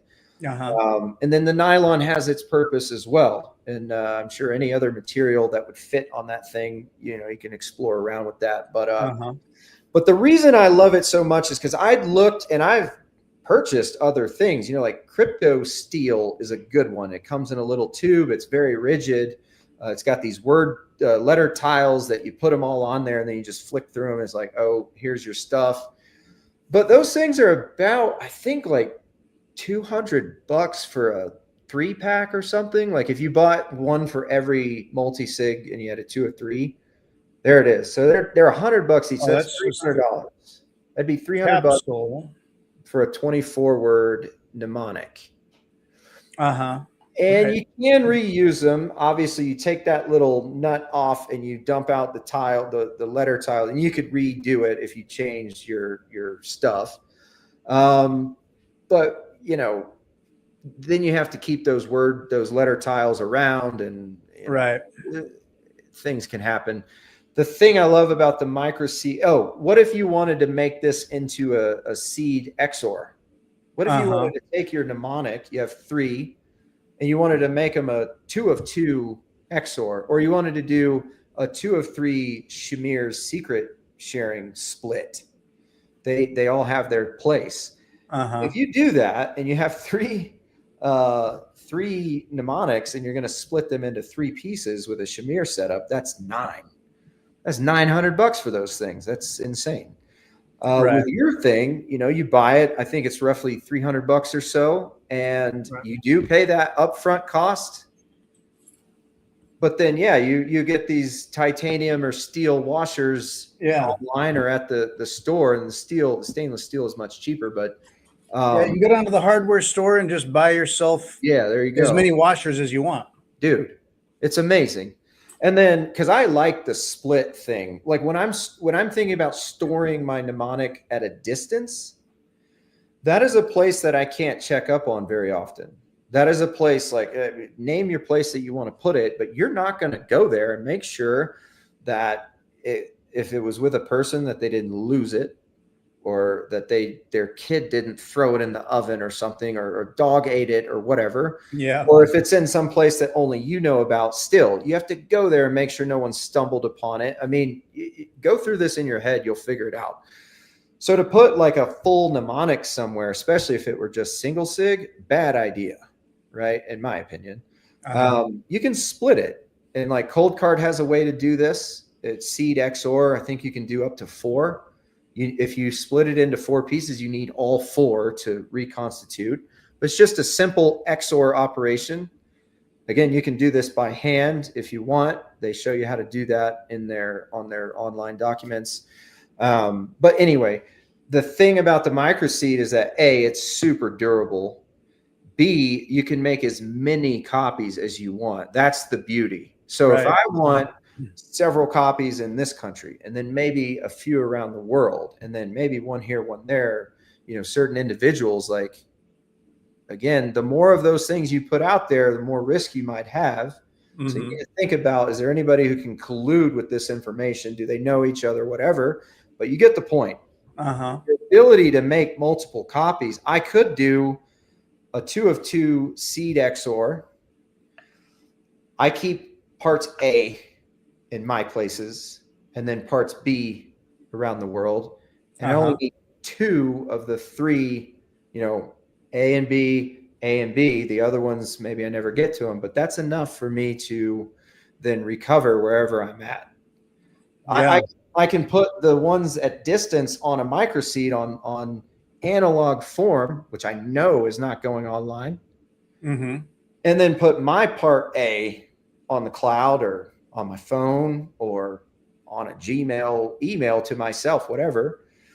That part is insecure, but the part B is somewhere else. When I get there, I can reconstitute them. I have what I need. It's just the possibilities are endless when it comes to recovery. And I don't know of any other, like most of these things that you stamp, it's permanent. It's like a square, and it's like, if you make it, that's it. You have to buy a new square. You can't use it. So the reuse part is massive. The fact that the thing is tiny, like a quarter, I mean, amazing. 1 inch. It's 1 inch diameter. That's the thing. Like, I can stamp out 12 words in like 15 minutes. So if you need a few of those or whatever, if you got a half hour, an hour, you can make, you buy the tool once, but you can stamp out as many as you want forever, however you want. If you mess one up, it's beautiful. What if that was, what if 124-word mnemonic was your master password, and then you use BIP85 as a password generator? So index 0 is for this bank, index 1 is for that, 2, 3, 4. You can keep all that stuff offline. Now, that's obviously not convenient, but if the things that you have passwords for are important, then you have an analog copy of the master mnemonic, and then you plug that into something like a COLDCARD, which never goes online, and you derive every time you need it. There it is. Like, Yeah. This is functionality that's like available to us all. You can also do that on something like an only key or whatever, but you get the point. I think it's beautiful. And I also think that another thing that keeps bubbling up when it comes to the backup of something, I've mentioned like cloud stuff and using digital media, but bar none, for a lot of the purposes I've thought of, analog is king. Yeah. You do not have to worry about analog being online. And once Yeah. you realize how much danger there is in the digital world, you start to see like analog is where I want to be if I can. If I have to go digital, I'm going to split the information so that one part is always analog, the other is digital. You know what I mean? This is my opinion. Again, this is what I've come to. Yeah. But if you really don't know how to like be sure that your digital copies are secure, dude, you always have analog. Like, Yeah. go that route if as your primary, and then maybe some kind of digital thing as a backup of a backup, like worst case, whatever. But Totally. Yeah. So many Bitcoiners, when you first hear about the idea of stamping your seed phrase in steel, it's like, man, how extreme and paranoid is that? It's like, well, yeah, I mean, you wouldn't think, and I could mention that you're a firefighter. I've had a fire literally across the street up the hill. There was a big fire that came down the hill and got stopped. Or other people I know that have a MicroSeed, and they had a little unexpected house fire. yeah, Shit happens in life, and it's like, oh shoot, where was that thing? Was it on paper? Was it in that book? Oh, it's in my safe, right? Well, your safe got cooked. Your hardware device or your paper or however you had it. This, you don't want a house fire. You didn't expect that flood or whatever happened. But so yeah, that analog part, it's like, okay, why steel or titanium? Well, because it's granite bedrock in terms of that analog security. So it's those, yeah, they're extreme situations, but you don't have to worry about it once it's there. And then yeah, with MicroSeed, you can make as many as you want, or versatile, however you need to use it. But shit happens in life, folks, and so yeah, you tell people stamp that on steel, and then also, so like with MicroSeed, is one little deal. There's the OPSEC or target awareness of, like, if you've got a big plate or you've got a big cylinder with a whole bunch of stuff in it, and that seems important, or oh, there's words on it, or oh, there's like 12 words and they're really visible and it seems like to be a thing. You're kind of projecting the fact that this is a thing, or you want to travel with it. What is this? I mean, maybe TSA lets you through, but they might take a look, or they're going to be aware of what that thing is, or, oh, 12 words. You can go through with it. You're fine. But we took a picture of it, or we scanned it, or whatever, so there's the lack of obscurity, you might say, in some of these. Yeah. And there's something I thought of. Give me 1 second.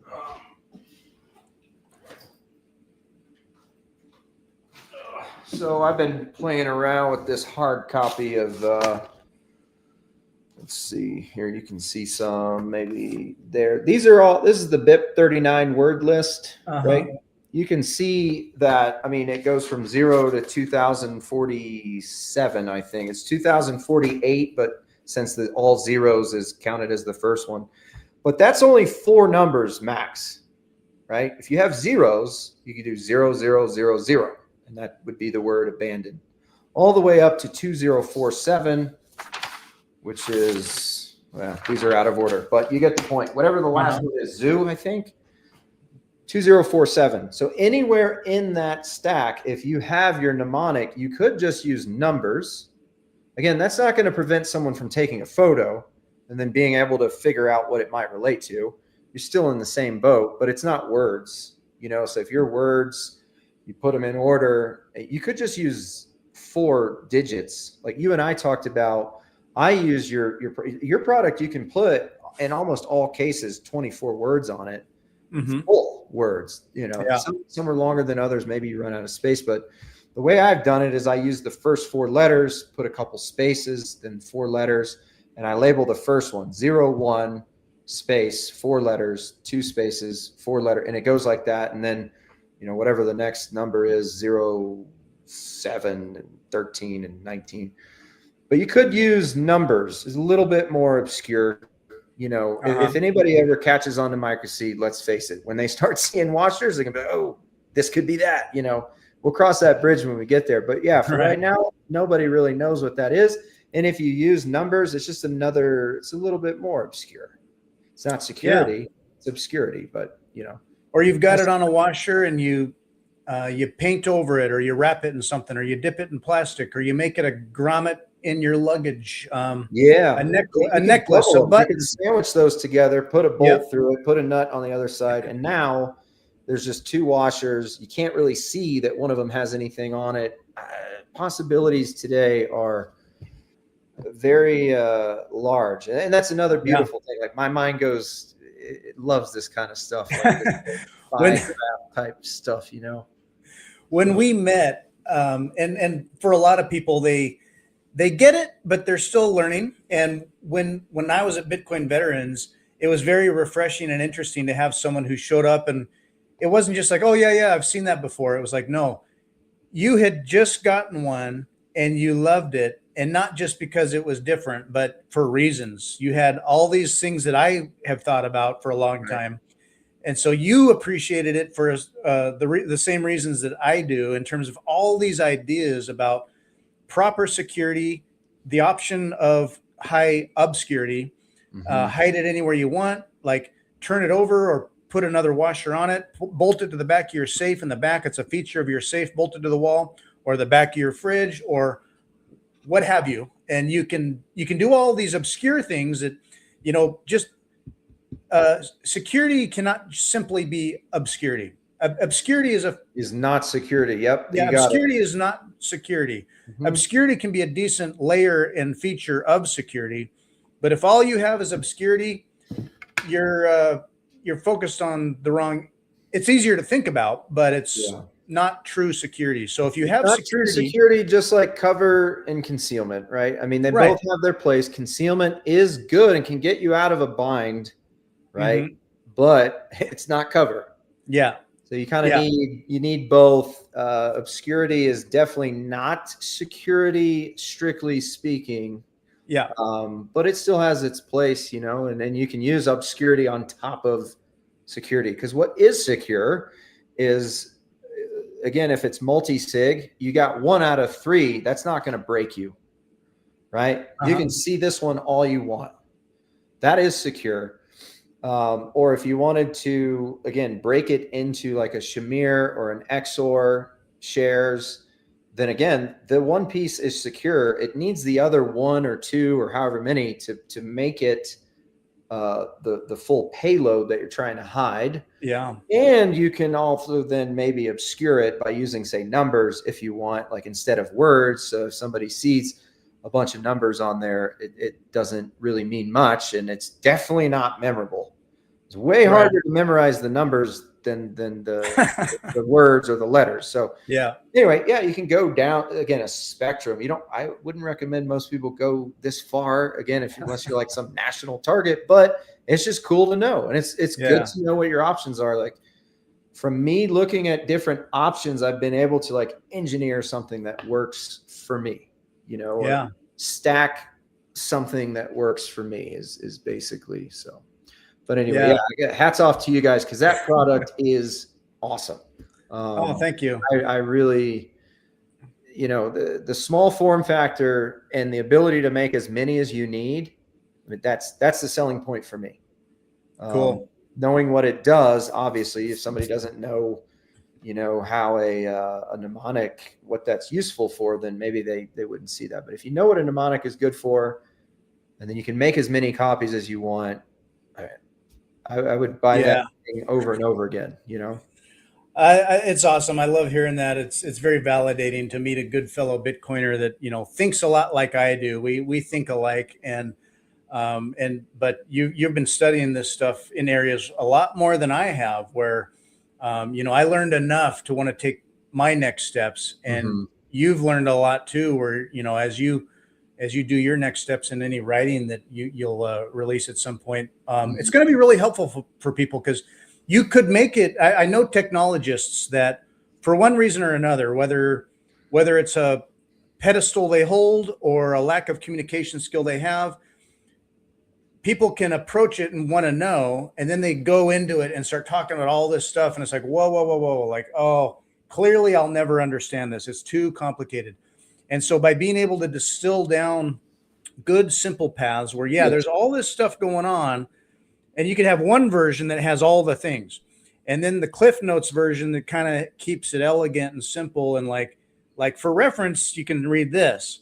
But to understand that this works this way, here's this step, and you can verify it, but it's not like, here's all this crazy stuff. You got to read all this before you really get it. And like, how Bitcoin maxi are you? And people are going to be like, I'm out. Yeah, no, you nailed it, man. My hope is to be able to distill it. Like, it is way too much. Like, you could, if you wanted to write about this in detail, I mean, you're just going to end up writing another book. And like, again, I'm not a PhD cryptographer. You could write a book probably. Yeah. So to be able to distill it just in things that people can understand, that is my goal. A lot of times verbalizing these things, it's easy to get lost. I can understand if people who see this are like, dude, that's way too much. It's not simple. It's not useful. I get that, but hopefully a distillation process will get it to that. And maybe even like, if you want it pretty simple here, if you want it medium here, if you want it crazy, here's and you can kind of pick your poison and adjust things for yourself. That's the hope. But yeah, you nailed it. Like being able to bring these things, because it is a lot of times, even like software people or computer people, they try to solve everything with software. Yeah. And that can get very complicated because there's all these little gaps and risk vectors. And it's like, again, with the analog thing, you're like, here's this solution. It's already here. It's so damn easy, and it eliminates all digital software, hardware, any of those threats. It's gone. Right. So anyway, but and that's why the miracle and magic of not just Bitcoin, but cryptography and math itself, it's just blessed tools that we have and that we can play with and learn from and use. And it's going to change the world. It's changing the world. And that's when I think of, Bitcoin as hope. It's like encryption was this pivot point in humanity where suddenly all these winnowing in like kind of sovereigns or trusted third parties and things that we had to rely on for more and more and more of that. Suddenly there was this like trigger point where with cryptography, we can all have it. It's like a gift to humanity, and you can do it all by yourself and do whatever the heck you want to the extent that you want. It is. That is the most beautiful part about it. I mean, the power in this thing is hard to comprehend, but I mean, it is the same as your freedom of speech, right? It is the same as any other weapon. This is a tool, and it's available to you. And it requires personal responsibility, right? If you're handling firearms, you better have, looked into how do I do this safely and get some training and habits. But, in the right hands, this thing is amazing. And that's what I found with cryptography, and obviously Bitcoin is built on top of that. So, yeah, I made a graph. Let's see if I can have it up here on screen well enough. But so I made this like several years ago, but it was my vision on, if I could have it full screen here some way. Let me zoom out a little bit. There we go. So this was a conceptual thing I made where there's like span of control. If you imagine that being like kind of a lump sum of span of control, and then over time going left to right, where we started out early, just as humanity started.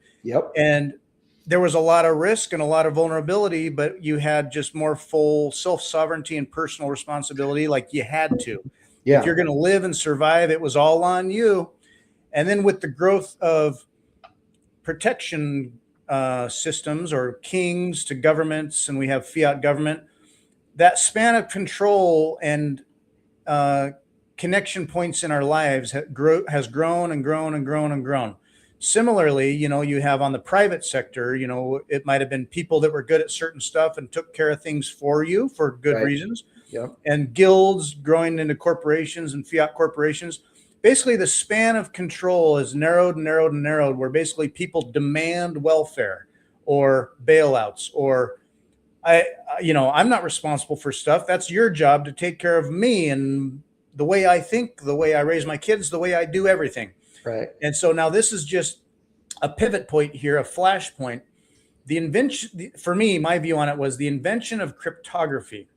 And suddenly we have these tools to blow wide open our liberty, sovereignty, and responsibility to the level that you might choose to have. But between this freedom technology generally and our freedom money or property, suddenly there's our self-sovereignty along with personal responsibility opens up wide. And this is what I saw as sort of like what's occurring here. We're right in this area here now where it's just opening up. Anyway.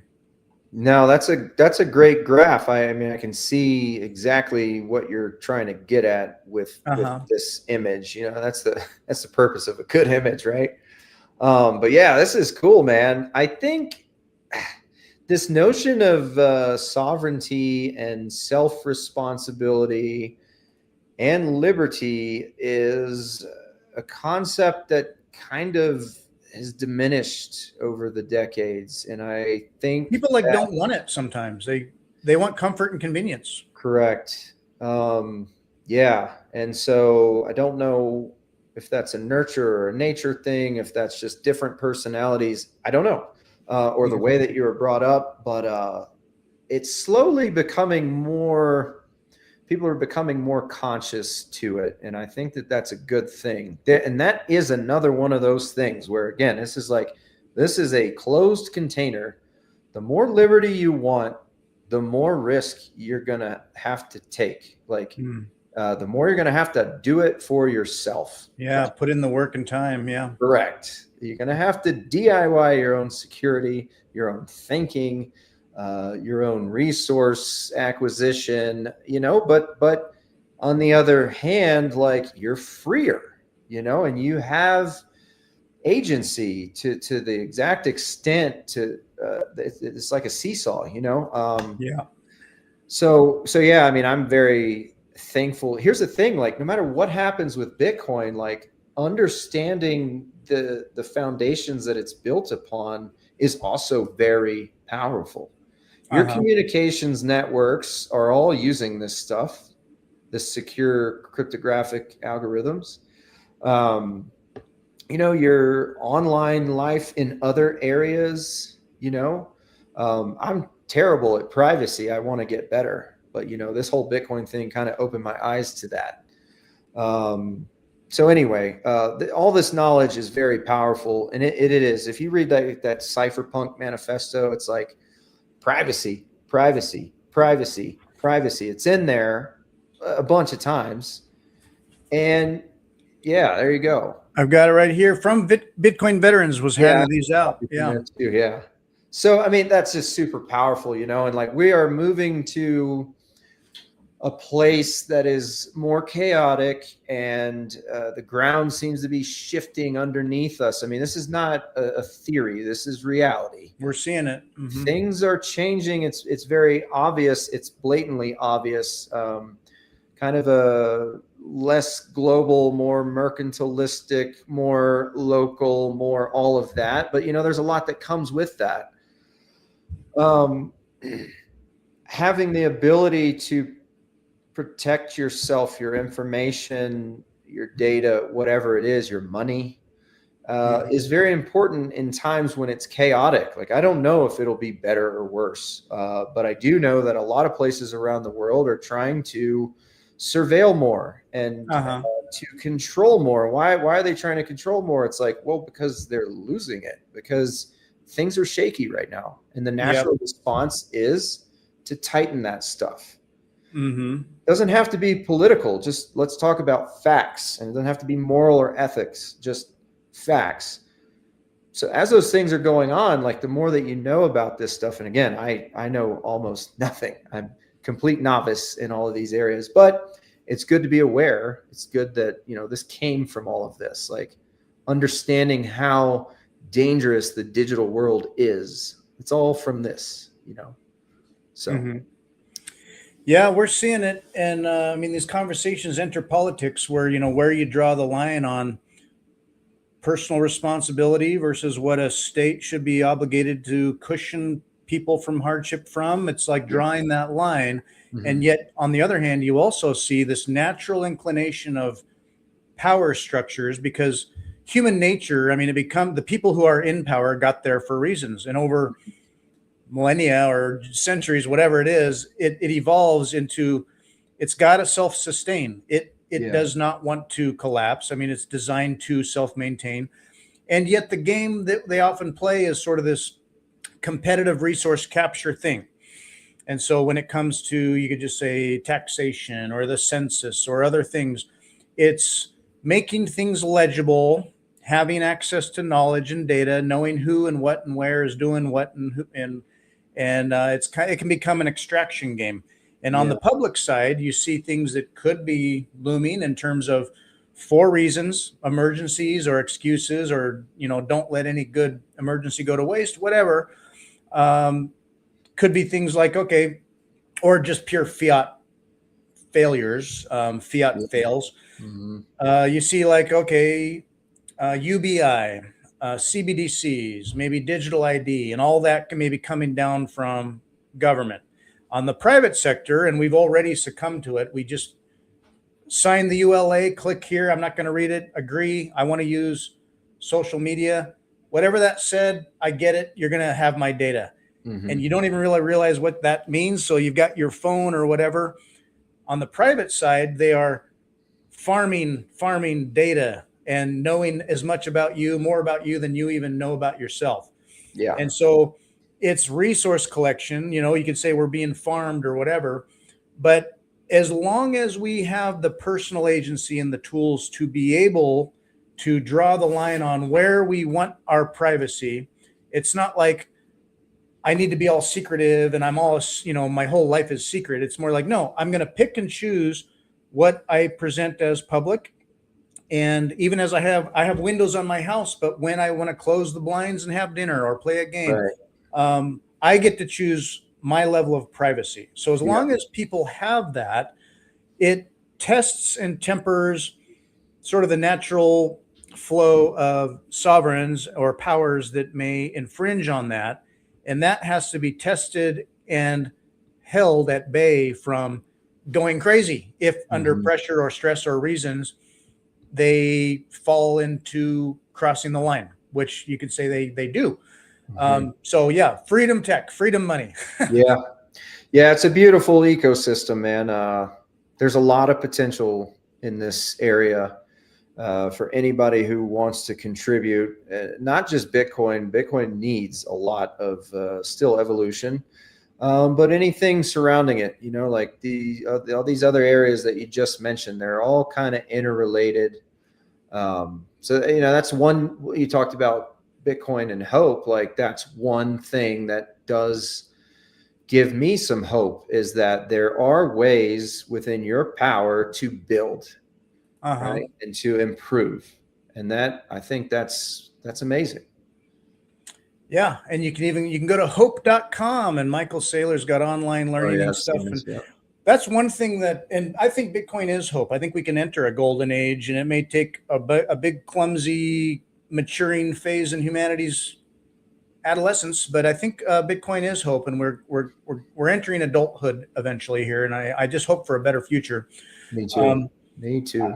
I feel I feel very bullish about it long term. I just think of long term, and Bitcoin changed the way I think about a lot of things. So like all the things that you talked about, we talked about today, where you can get into the tech and the math and think about, oh man, how it works and what it does. It also reframes a lot of things for people about just how they view their incentives or their life or their choices, and where they put their time, where they put their energy, and where they put their money. And you can I think it'll affect the system because people, using your money and your time or your own 2 feet, those are powerful votes. You can't just vote harder. I don't think like, Right. well, get out vote harder or protest or whatever. It's like, if you make your bed and make your life, your family, your community, and you build your foundation, that's your personal agency. That's stronger than votes. I would say it's changing your life, and one life at a time, it changes a system. So I love it. So I would agree. I agree with all of that. well, man, it's been, we're at 2 hours and 15 minutes. This has been a great conversation. I really appreciate all the time you lent me. It just, I got all day. So that's great. I have a fiat job and I will get to that so I don't neglect other obligations I have. But man, I love taking all this time and great conversation. I really appreciated it. People can find you on X and elsewhere. yeah, send me a message. I'm not like super active, like you said. I mean, I kind of lurk on there and follow people. But if you want to reach out and talk or whatever, send me a message there, and I'll. X is a good start. Yeah, I'll try to keep an eye on that because, Governor_of_Texas TX JDZ. You can find you on X there. That's one way to connect. And then down the road, we look forward to things you write. Yeah. And this was great. And I will be seeing you, I'm sure, at some point down the road at an event somewhere. Yeah, absolutely. Thanks for having me on, man. I really You're enjoyed welcome. this conversation. And I'm going to play my quick little MicroSeed promo aligned with all the things we've been talking about here. So I'll play this and we'll wrap it up. All right. Thanks for joining me, Jerry. Thank you, Fritz. As a Bitcoiner, you know that taking self-custody is critically important. But if you've ever had a seed phrase, you've probably had it written down on something kind of like this. So get off paper and get yourself a MicroSeed at microseed.io. MicroSeed is the best way to take self-custody. Secure the most important property in the world that you own on titanium. You can also go to microseed.io to get any extra washers you need, including stainless steel, nylon, or even titanium washers. So check this out. You put your washer in here, you set the table, you grab your punches, and you tap, click, tap, click, tap, stamp whatever you want, however you want it. It's tiny but clean and aligned. MicroSeed comes with stainless steel washers, a titanium washer, and even a nylon washer. Think of metal detectors or having to travel through security. Get there today and get yourself squared away.